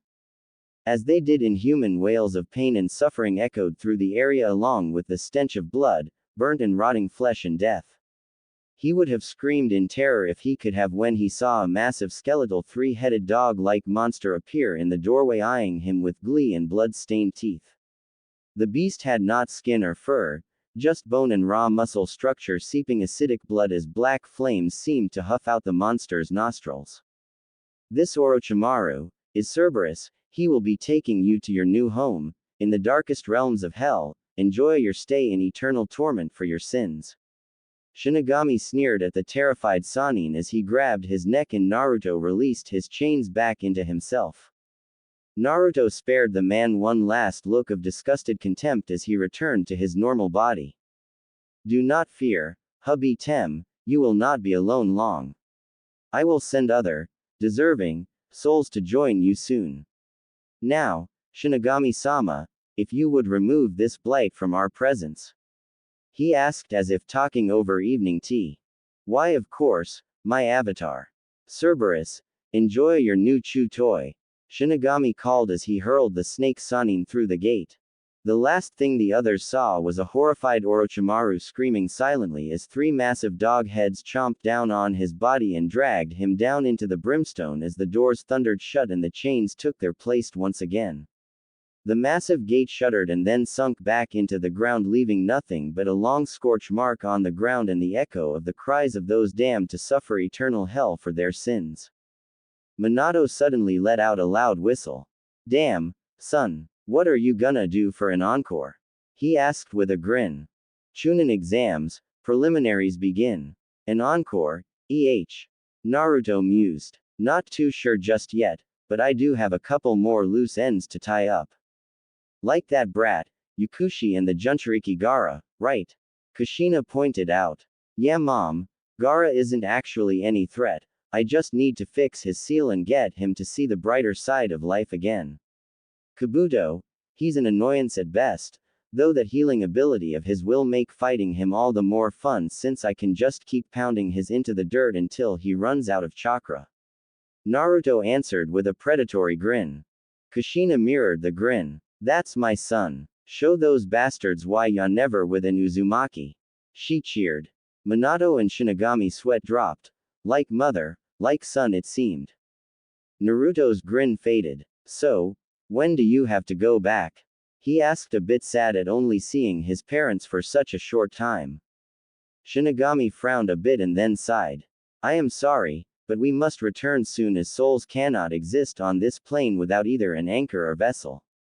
As it is, Minato-san and Kushina-san cannot do this due to the time spent in the realm of souls. However, I cannot cut you off from your parents again. Last time I had no choice in the matter. This time I can offer a bit of help. It's not much, but it will help. As both Kami and I have a soul link to you that we can speak through both telepathy and visit your soulscape, I will now allow the same for your parents. It will at least allow you all to communicate rather than Naruto having to summon the soul gate to visit the realm of souls. Naruto bowed. Thank you, Shinigami-sama. I've wanted to get to know my parents all my life. While it is impossible to return to them what was taken, at least we can become a family again, even if only through telepathy and visits in my soulscape. We thank you as well, Shinigami-sama. I did like that we were at least able to watch Naru-chan from the viewing pool, but I have longed to speak with my son. Kushina said with a happy smile. Minato nodded with a smile. My thanks as well, it's more than we could have asked for all things considered.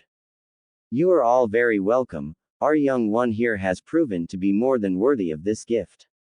Who knows, perhaps one day, when he's reached his full potential, we can do something more so that you may take a better role in his life, who knows what the future might bring. Shinigami said. Perhaps sooner than later, my friends, as Naruto has unlocked that potential, all that is left is for him to fully realize it with Kami's last gift. He thought as the young Hanyu and his parents chatted a bit. If there had been one thing Shinigami had truly regretted for many years now, it was the sealing of Kyuubi. It had been more than just a tragedy for Naruto, as Kyuubi had also been a victim. What had truly burned the death god and angered him was that meddling bastard, Madara, had purposely destroyed 4 lives that day, all because he feared what Naruto might become upon reaching adulthood. The prophecy that had been given to Jiraiya by the elder Toad Sage of the mountain was not as secret as many thought. Naruto had indeed been the child in that prophecy, the one that would either destroy the world or save it. The fact that the destruction of the world part became moot due to Naruto's personality didn't really matter. All that had mattered to that blasted Uchiha was the fact that a being with power that would surpass his own would be born, and he feared that his plans for domination of both human and demon realms would be stopped, or everything would be destroyed by the prophesized child, hence that attack all those years ago. Madara Uchiha was powerful, that much could not be denied, as even Shinigami himself could not touch him due to the divine laws and that cursed Dujutsu that granted the bastard immortality and godlike power. However, there was one little known loophole that even Madara hadn't known about.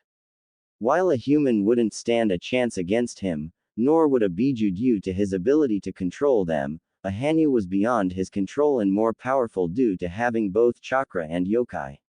Making Naruto his avatar, and the young man gain powers from himself and Kami only solidified this.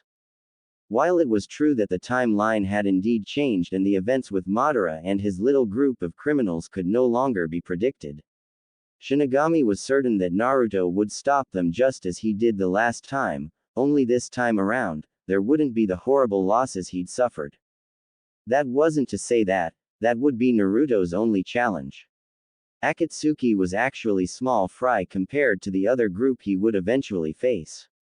A group consisting of Rouge monsters, demons and devils. Their leaders the Sin Lords and their god, Xanthus. That would be his avatar's true test, and Shinigami had faith that Naruto would win, though the path to victory would hardly be easy in any sense of the term. Unfortunately, time was up. Well, son, good luck in the exams, I know you don't need it, but all the same. Minato said. Hey, thanks Pops, I won't let you down. Naruto replied. We know you won't, Naru-chan. Kushina chuckled at her son's slightly annoyed glance at the nickname. Quote. I want you to take very good care of your ladies now, I want lots of grandbabies to watch. Naruto's sweat dropped. That wasn't going to happen for a while, a very long while if he had anything to say about it. I'll keep them happy and safe, Mom, no need to worry about that. Kushina smiled with a nod. Say hi to Q-chan for me. Naruto nodded as Minato and Kushina appeared next to Shinigami.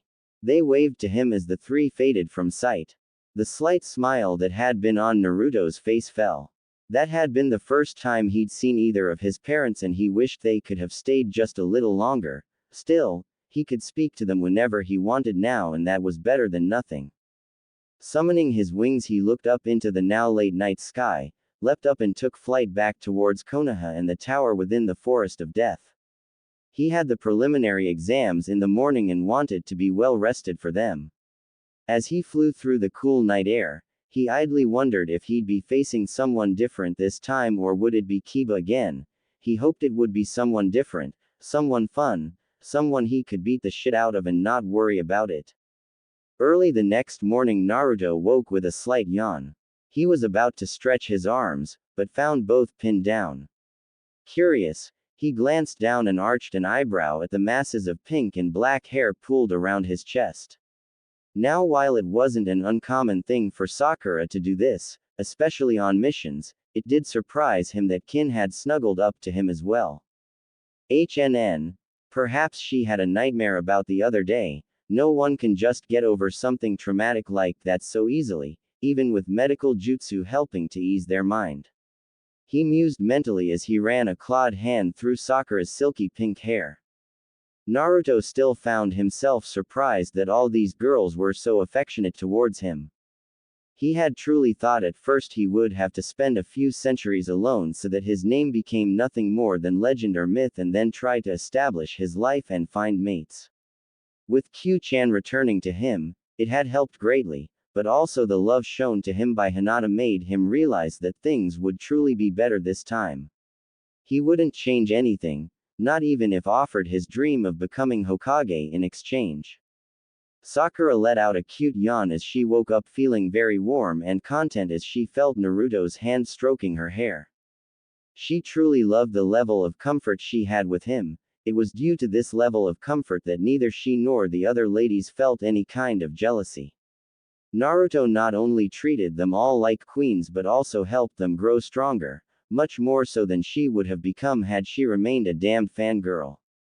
It still surprised her that all it took was one simple thing to change her opinion of her fiancé, that event that now seemed so long ago, but was just a few months past. Time to wake up, Sakura-chan. Naruto said softly. We've got an exam to do. Sakura groaned a bit as their cuddling was going to be cut off. She leaned up and gave Naruto a quick morning kiss and sat up to stretch, the large blue tank top she'd borrowed from him sliding off one of her shoulders making her look all the more appealing to Naruto. He had to chuckle though, if the girls didn't try to cuddle with him in the buff they always just wore one of his shirts. The only two he'd actually had any sort of activity with was Q and Anko, though Q was the only one he'd made love to yet so far. For the other girls, they'd wait until they were a bit older, they had the time, he would make sure of that much. After Sakura grabbed her spare mission clothes and went to the restroom to get dressed, Naruto sat up as well, with Kin still clinging to him a bit. As usual he was only in a pair of boxers, black with little chibi foxes on them. Haku had gotten them as a gift. Naruto-sama, Kin mumbled in her sleep as she squirmed against him, also wearing one of his old gray t-shirts. Naruto's sweat dropped when he noticed Kin was blushing a bit and grinding herself on his leg. Obviously she was having a very pleasant dream. Distantly in his mind he could hear the perverted giggle of Shinigami along with a chuckle from his father. Kin-chan, time to wake up. Naruto nudged her with his tail causing her to giggle and latch onto it, much like a certain weapon's mistress. Always about the tail isn't it? He asked dryly. Well it is cute, Sakura said walking back in dressed in her usual clothes. I think someone has a little crush on her savior. She added with a giggle. You're enjoying this, aren't you? He asked giving her a deadpanned look. Sakura grinned. Damn right I am. To think, the mighty nine-tailed lord is turned into a submissive little toy to a cute or beautiful girl, what would the other demons think? She teased. Naruto's eyebrow twitched, then he grinned and shot her a rather smoldering look. If you'd like, Sakura-chan, I can show you submissive. He purred as he got up letting Kin hold onto his tail. Sakura turned several bright shades of pink and dropped her eyes demurely, unintentionally giving her a good view of his package. This in turn caused her to suffer a mild nosebleed due to the perverted thoughts going through her head and her inner self ranting about riding her fox boy like a stallion. Kin tiredly sat up not noticing Naruto or Sakura. Ah, that was such a good dream too. Naruto-sama was so manly. She giggled. Naruto's sweat dropped and blushed. Sakura giggled though she had to agree, the fox boy was some hot stuff. Kin realized she wasn't alone and let out an eep of embarrassment as she blushed brightly and buried her face in the fur of Naruto's tail. Can I get dressed now? Naruto asked trying not to be distracted by the fact yet another cute girl was fondling his tail. Kin quickly let go of his tail and Naruto walked off to get dressed, storage scroll in hand. Sakura glanced at Kin and chuckled. So, you like Naruto-kun too, she asked. Kin floundered. Sakura sighed. I know he's told you that he already has a few fiancés, what he didn't tell you was that he can take as many wives as he sees fit to restore the Namikaze Uzumaki clan. You seem like a nice enough girl and the experience you went through was horrible. In time you will meet the other girls and if you really want to try for a relationship with our fiancé, then talk to us and we'll see what happens. She said handing Kin some clothes. Grateful, Kin could only nod her acceptance as she hastily puts on the clothes given to her. In Otogakure, She had been sure she would either die young, never find any meaningful sort of relationship, or just be used as a toy. Her worst fears had nearly come true when Zaku and Dosu had tried to rape her. Thankfully, Naruto had put an abrupt end to that, and she would be eternally grateful to him for that. Naruto exited the restroom dressed in a slightly different outfit than he usually wore. It was a sleeveless crimson trench coat with black flames on the bottom and no collar. Wrapped around his neck and lower face was a semi-long black cloth scarf with tattered ends. He wore no shirt under the coat, just black bindings that also adorned his forearms, hands and ankles. A pair of matching cargo ninja pants covered his legs, though the colors were reversed, with the flames being red and the rest being black. He wasn't wearing any boots this time, going barefoot with his slightly clawed toes for all to see, though the heel of his foot was partially wrapped in black bindings. His long mane of golden blonde hair was pulled back in a very thick braid, save for the unruly mop on top, with two small weighted balls attached to the end, making it possible to use his hair as a weapon, and his tail was slightly concealed by his trench coat. Walking over to the bedside table, Naruto grabbed his utility belts and clipped them on, along with Griever and Beowulf on either side of him. He quickly checked through the various pouches on his belts to see that he was well equipped. His Hiraishin kunai, 6 of them, were still in place. 20 kunai and shuriken were also there, along with 30 exploding tags, 10 demonic sutra seal tags, 5 stasis seal tags and 20 blank seal tags, along with some special ink and a brush for them, the ink in an unbreakable container. He did notice though that he was a bit low on soldier pills, only having 6 left, but he was doing fine with antidote pills, food pills and blood replenishing pills. He also had some herbs Haku and Hinata had collected 2 weeks ago, along with some of Hinata's healing cream and a few of the other necessities in his rear medical pouch. Given his unique abilities, he could probably match Tsunade in medical skills, though had it not been for her in the previous timeline and the scrolls she sent him away with, he probably would have never learned that particular ninja art. "Well, ladies, are you ready for this?" he asked. They just nodded while silently showing their approval of his new outfit. They both had to hand it to him, he truly knew how to pull off the bada look. "Ready as we'll ever be, Naruto-kun," Sakura finally added, as she had checked her supplies earlier and her chakra bow was in her seal scroll ready to be summoned at need. Naruto gave a quick nod. "Good, Kin-chan, I'll drop you off with Sarutobi Gigi. He'll keep you protected while the matches are going on, along with Q-chan, Haku-chan and Zabuza-san. I'll meet up with you a few moments after." "Okay, Sakura-chan." "Sounds like a plan, let's get going then," she said with a slight smile. About a half hour later found everyone in the tower arena. Team 8, 9 and 10 were waiting with Sakura and Kakashi. The Suna team was there with their Junin sensei, Baki. Kabuto, Yoroi and Masumi were present, but no Junin had shown up for them as their sensei, it seemed. A team from Kumogakure was there as well, with a young blonde female as their Junin sensei, who didn't look too happy about being there at all. Her students actually seemed to ignore her presence as well. They seemed like the usual Genin team, 2 boys and 1 girl, but oddly they looked about the same age as, maybe a tad younger, than the Junin. Naruto was up in the cage box overlooking the arena and talking to the Hokage about something in hushed tones, along with the former sound kunoichi that he had rescued. After a few moments, the girl took her place next to a red-headed kunoichi, Enko Mitarashi and Zabuza Mamachi, in the cage platform. Naruto, however, jumped off the platform and landed on the floor with inhuman ease before walking up to join his sensei and teammate. As he walked up the stairs, he discreetly looked about, finally seeing the team from Kumo. His eyes landed on a very familiar blonde with cat-like green eyes. Internally he was surprised to see her here, as he didn't meet her until much later the last time. His face remained impassive though, showing no sign of even knowing whom the kunoichi was. His only other observation was that her team seemed to dislike her very much, as they seemed to radiate disdain being near her. They were also older than the other genin there, if only by a year or so, and their chakra levels were too high to be simple genin. Why are you here? Yugito-chan. What is Kumo planning by sending a team of Chunin or Junin disguised as genin to the Chunin exams? It seems things have become much more interesting. Q-chan. Naruto thought to his first mate. Indeed, Naruto-kun. Though for some reason I can sense that Nibi-chan is distressed, some kind of strange energy is binding her other than the seal she is in. Kyuubi replied. Reaching out with his senses further, Naruto frowned.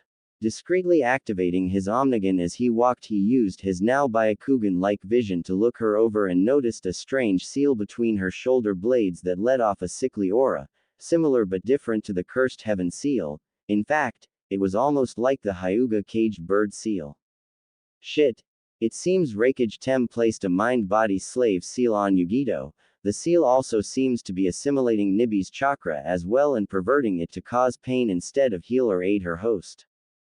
But what does this mean? The seal might have been engineered by Orochimaru, or by someone else. What is their plan? Perhaps they are helping Suna and Oto in the invasion. Either way, I'm going to have to fix this problem soon since the invasion is already doomed to fail with the snake being Cerberus's new chew toy. That is possible, but they might also be making another play for the Byakugan. Should I say anything to Gigi? Not yet. Let me observe the situation for a while. If they are after the Byakugan, then chances are they might be after my Omnigan as well, since they are the only two Dujutsu left in Konoha. Either way it will fail. I'll kill them before they get the chance to harm Hinata-chan or Hanabi-chan. Try to contact Nibi with telepathy if you can. Your like as a Biju should still be intact. If you need to, pull some of my chakra through our mating mark to aid you. I will try, Naruto-kun. I hope we can help her. She was one of my few true friends. Naruto didn't reply further as Hyatt, looking healthier than ever before, walked out and began giving his explanation. When he asked if anyone wished to drop out, no one raised his or her hand. Naruto did notice that Kabuto looked a bit uneasy though, since Kin was now with the Hokage and the hubby Tem was the Oto Junin sensei in disguise this time to tell him it was alright to back out. Obviously the little prick hadn't believed the rumors of Orochimaru's loss to him in battle. Naruto smirked. All the more entertaining for him then. Very well then. Names for the matches will be given at random. Please turn your attention to the screen to see who will take part in the first match. Hyatt said, gesturing to the screen. Yoroi Atako vs. Kiba Inuzuka. Well, this should be interesting. Naruto mused as both fighters made their way to the arena. Oh, why's that? Kakashi asked curiously. Let's just say I gave Kiba a few pointers in some of my special moves to enhance his taijutsu. Naruto replied. Kiba put on a pair of gloves with metal armlets attached. Both Kakashi and Sakura looked at Naruto a bit surprised. The make of the gloved gauntlets had his handiwork all over them, right down to the wolf head on the knuckle plates. Have you been making more weapons, Naruto-kun? Sakura asked. Yes, but that isn't one of the ones I made for you ladies. It's the one I was making Kiba for his birthday. He must be wearing the half-greaves under his pants. I figured our friends from the graduating class could use a bit of extra insurance, so I made simpler weapons tailored for Shikamaru, Shino, Choji and Kiba. You know I gave Ino-chan the Raijin, you have your chakra bow and those petals of yours, Tenten-chan has Ifrit and Anko has Kusanagi. Haku-chan also has her new weapon, a bolo whip called Shiva.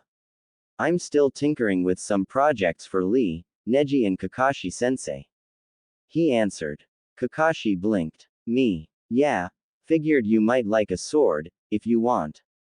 I can fix your father's chakra fang, maybe tweak it a bit too. What? How? Kakashi asked a bit stunned. Simple. I know where there is a deposit of adamant ore that I can use to reforge the blade, then I can add seals to it so that it eats and stores chakra from your opponents as well as channels your own. Naruto smirked. Kakashi was about to say something when the match started, causing his question to stop on his lips. The match, if you could call it that, was painfully one-sided in Kiba's favor. Yoroi had obviously been dependent on taijutsu and his ability to leech chakra.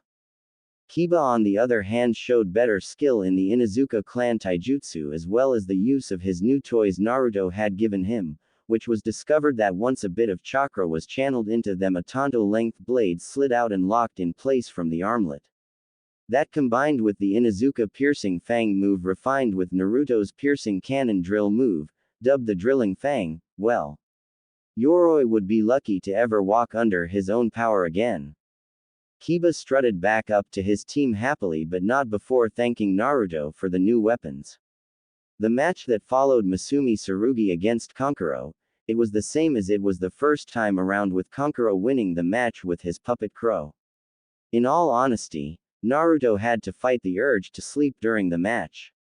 That is, until the next match came up. Sakura Haruno vs. Ino Yamanaka. This could be troublesome. Naruto thought as Ino approached him and Sakura. Well, ladies, best of luck to you both, but please don't try to kill each other, okay? He asked. Ino gave him a quick kiss. Don't worry Whiskers, this will just be a good spar for the both of us, right, Sakura-chan? Sakura nodded and smiled. Right, we're still best friends and all so don't worry. Though, we could make a bet. Ooh, sweeten the deal a bit, huh? Ino asked with a grin. Sure. The winner gets a special date with Naruto-kun. Sakura said excitedly. Ino grinned lecherously. Or, how about the winner gets to lose their virginity to Whiskers first? Naruto's sweat dropped and Kakashi began paying closer attention. Well now, this just got much more interesting. Kakashi giggled perversely. Aren't you two a bit young to be thinking about that sort of thing just yet? Naruto asked hoping to back out of it, the girls were only 13. Not really. Sakura said thoughtfully. According to village law we are considered adults and have all the rights of an adult, besides, we are engaged. We'll talk about this after your match. Naruto said a bit antsy since Tenten and Hinata were looking at him interested, along with a couple other kunoichi. Sakura and Ino planted another kiss on the blonde Hanyu and made their way down to the arena with a bit more sway to their hips than necessary. Kyuubi and Anko had watched and heard the whole thing and were chuckling about it. Kin was blushing a bit as Sarutobi discreetly wiped away a slight nosebleed. A bemused Hyatt then signaled for the two to begin their match. Both kunoichi leapt back from each other to give more room, each firing off some shuriken to start things off. The shuriken met with a loud clang before either girl landed. Both then began going through hand seals at the same time. Try this on for size, Sakura. Ino shouted. Lightning release.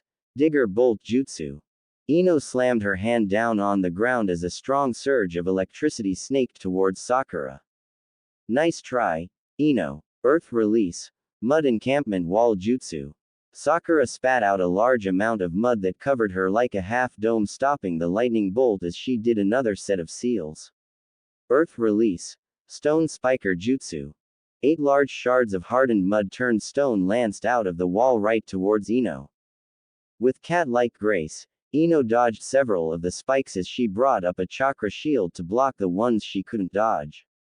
Quite a few of the other ninja were stunned at the skill and power of the two young kunoichi. Naruto however just had a slightly smug smirk as he watched his ladies use the training he'd given them so well. Ironically, the foreign Junin senseis, save Yugito, were more than a little nervous at the amount of skill they were seeing as it was higher than what even advanced genin should be. Sakura leapt up from her now crumbling wall of mud as she pulled out her bow, which she called Siren, as Ino drew Raijin. Sakura pulled back the chakra string of her bow, causing a shimmering arrow made of pure chakra to manifest. Dodge this. Scatter shot. Sakura barked as she let go her shot and the chakra arrow multiplied into many shards of energy. Ino cursed as the arrows impacted with her. A billow of smoke and a shredded log revealed her use of substitution. Sword arts. Volt cutter. Ino shouted as she slashed with Raijin, sending out an arc of electrical charged energy.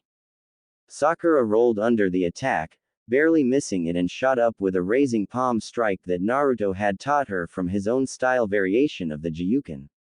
Ino took the hit but used the momentum gained from it to launch a counter flip kick to her friend's gut, sending both girls staggering back a bit.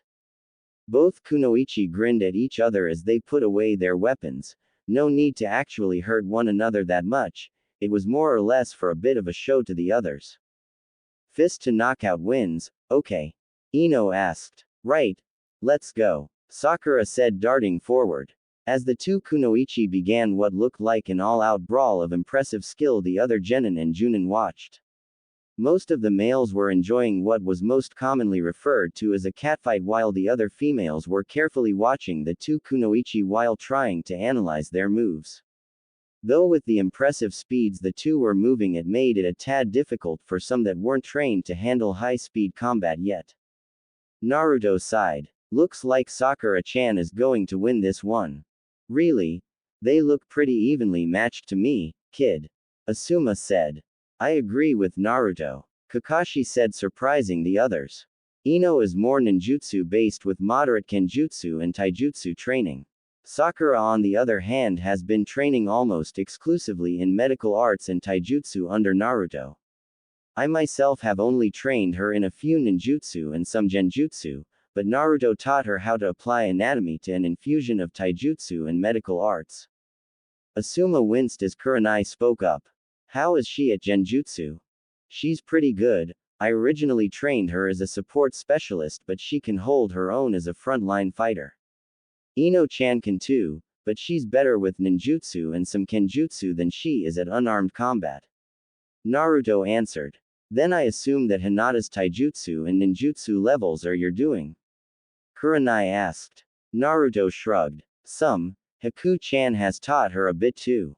Hiyashi Dono and I helped her refine her Jiyuken to better fit her own style, since the style itself seems better fitted to a male. Proudly, I can't take credit for the jutsu she created on her own though, nor can I take credit for her variation of using Jiyuken with the tonfa I gave her. Hinata-chan is just that good. Kurenai chuckled. Oh, I'm sure you provided the proper motivation for those improvements. Hey, maybe, but I know she has always been strong. She just had to realize it herself. He said, giving Hinata a wink that in turn made her blush prettily. The others turned as a pained yelp alerted them to Ino being kicked across the sternum and hitting the wall, cracking it. Dropping to her knees, Ino held up her hand. Proctor, I give up. She winced. I'd rather watch the matches than be out cold for the rest of the day, and Sakura-chan's punches hurt like hell. Very well, winner, Sakura Haruno. Hyatt said as several cheers rang out. Rather than enjoy the attention though, Sakura walked over to her friend and began applying medical attention to the mild wounds and bruises. The elderly Hokage was very proud as he looked down on the two genin. Not only did they both show considerable skill but compassion for their fellow ninja. Sakura and Ino walked back up to the genin stands, each getting a quick kiss and praise from Naruto for a job well done. Both kunoichi sported light blushes and slight smiles at the praise they got from Naruto. After all, when one as powerful as the Shinigami's Hanyu avatar gives you heartfelt and honest praise, it makes you feel proud of your accomplishments. Ogata Fukuyama vs. Shino Aburame. Ogata was one of the Kumo genin. He had dull brown hair and beady black eyes coupled with an arrogant smirk. However, what sent off alarm bells in Naruto's head was the way he glanced at Hinata. His eyes held a calculated lust within them, along with a vile gleam that hinted to the degenerate thoughts running through the prick's mind. Apparently Naruto wasn't the only one who noticed the glance as Neji, Tenten, Ino, Sakura, Kiba and Kurenai glared at the arrogant Kumo nin, letting off just enough killing intent to let him know that if he tried anything it would be over their dead bodies first. What made the boy scurry down to the arena was when he tried to give a cocky smirk to Naruto, as it was obvious that he and Hinata were an item. What the fool got when he looked at Naruto was a baleful glare through crimson-slitted eyes, the whites gone deepest black. It was a look that told Ogata of an unspeakable tortuous death at the clawed hands of one Naruto Namikaze Uzumaki. But what freaked him out the most was that there had been no killing intent broadcast at him, but he knew instinctually by those eyes, those horrible eyes, that should he even try, no one would find his corpse. Shino watched silently and stoically bemused as his opponent, fool that he was, tried to intimidate the local Hanyu Reaper, Demon Lord. Yeah, that guy's got the brains of a dead fish. The sad part was, the moron would be better off if Naruto was the one who got hold of him. For all the sweet and gentle kindness that was Hinata Hyuga, there was also a proud female warrior within her. He and Kiba had the lumps to prove it. Once again the battle was little to look at. Surprisingly, Ogata wasn't nearly as skilled as his chakra levels made him seem. He relied heavily on taijutsu and a few Iwa-based jutsu that granted him rock-like skin and muscle tone that would be impossible for normal genin and some chunin to damage. Naruto figured his chakra reserves were so high due to the fact his armoring jutsus required a constant flow of chakra to maintain. Another fault was that the added weight of making himself statue-like slowed him down. In short, Shino was the worst possible matchup for the Kumo nin who so arrogantly proclaimed himself the unbreakable rock man of Kumo, who was now suffering chakra exhaustion due to Shino's Kikai bugs eating his chakra while Shino had just lazily evaded his admittedly clumsy attacks. Glancing to the side, Naruto hid a smirk as he saw the blonde Kunoichi Junin palm her face at the stupidity of Ogata. Apparently no one taught him the value of looking before he leapt. The female team member just laughed at her teammate's misfortune while the remaining male looked bored. The next match wasn't much better. Naruto was so bored that he had gone to twirling one of his Hiraishin kunai while chatting with Neji and Hinata about current events with the Hyuga. It was Shikamaru against the Kumo Kunoichi named Himeko Serizawa. The match ended the same way Naruto remembered Shikamaru defeating Kin, but Himeko was more ninjutsu based and made liberal use of lightning jutsu and chakra wires attached to kunai. In her defense, she showed some decent skill, at least Chunin level, but she severely underestimated Shikamaru and the Nara intelligence. That and she was one of those annoying types that whenever something doesn't go just so, she throws a tantrum or tries something petty to get a one-up on her opponent. She tried to use moderate seduction tactics with Shikamaru and he led her to believe they were working, before he caught her in his shadow, knocked her out and complained about how troublesome women were, which caused Asuma to sweat drop and Yugito to palm her face again. Naruto let out a yawn and then cringed slightly as Sakura and Ino chattered about if they should take turns with him or just share the experience together. Kakashi giggled perversely and Naruto shot him a look that said don't even think about it. The girls were making him a tad antsy as Tenten and Hinata had joined in the chat and Naruto really wished his turn would just freaking come up, he needed some stress relief. Naruto Uzumaki vs. Kabuto Yakushi. Hey, how convenient. Naruto smirked mentally. Kabuto looked a little put off at the moment and seemed to be looking around for a signal of some sort. Not receiving any, he sighed and walked down to the arena. Alright, be back in a few. Naruto said as he grabbed the railing and hopped over. He landed and walked over towards Hyatt as Kabuto neared them. Naruto's usual open expression melted into his stoic mask of indifference. Both Junin and Spy were a bit stunned at this, though Hyatt did admire how effortlessly Naruto could switch between mental focuses. Kabuto was just a bit unnerved with the situation. It didn't help that practically every female in the room was cheering for Naruto, loudly. I see you have your own little group of cheerleaders, Naruto-kun, how sweet. Kabuto said with his usual false smile. Naruto just shot him a dull look. Tell me, Yakushi, what do your nin info cards say about me? I'm curious. Kabuto frowned and pulled out Naruto's card. As soon as he put a bit of chakra into it, it burst into flames as smoke in the shape of a skull rose up and vanished from sight. More than a little shaken by the strange event, Kabuto looked at the blonde and began wondering if the rumors were true. Had he really defeated Orochimaru-sama? The rumors, they are true, most of them. I am the former Jinchuriki of Kyuubi, becoming the new Kyuubi, hence the tale. I have a unique Kekkei Genkei, a dujutsu called the Omnigan, and yes, before you ask, I defeated Orochimaru. Naruto said blandly and then chuckled wickedly. Right now the hubby Tem is becoming intimately acquainted with a wonderful creature named Cerberus, such a delightful way for one such as himself to spend eternity, as the chew toy of the three-headed hell hound that guards the gates of hell. Bastard! How dare you despoil the name of Orochimaru-sama? Kabuto roared. Naruto looked at him, a split on his brow opening to reveal the jaggin as he smirked.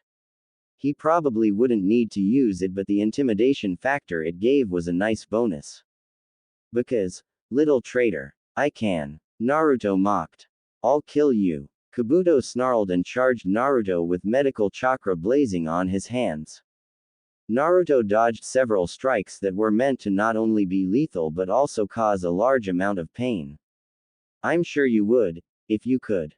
Naruto replied lazily, dodging another blow aimed at his heart. Shut it, demon freak. I'll kill you yet. Kabuto sneered. Then I'll torture the life out of your whores. Kukukuku, so many interesting possibilities. Kabuto was gone off with his rant and crazed thoughts that he failed to notice the air temperature dropped to below freezing levels. The Konoha genin and most the Junin sighed at Kabuto's stupidity. Why most assholes thought that Naruto's ladies were some kind of weakness to him, no one really knew. What they did know though was threatening them always had one of two outcomes, hospitalization or death.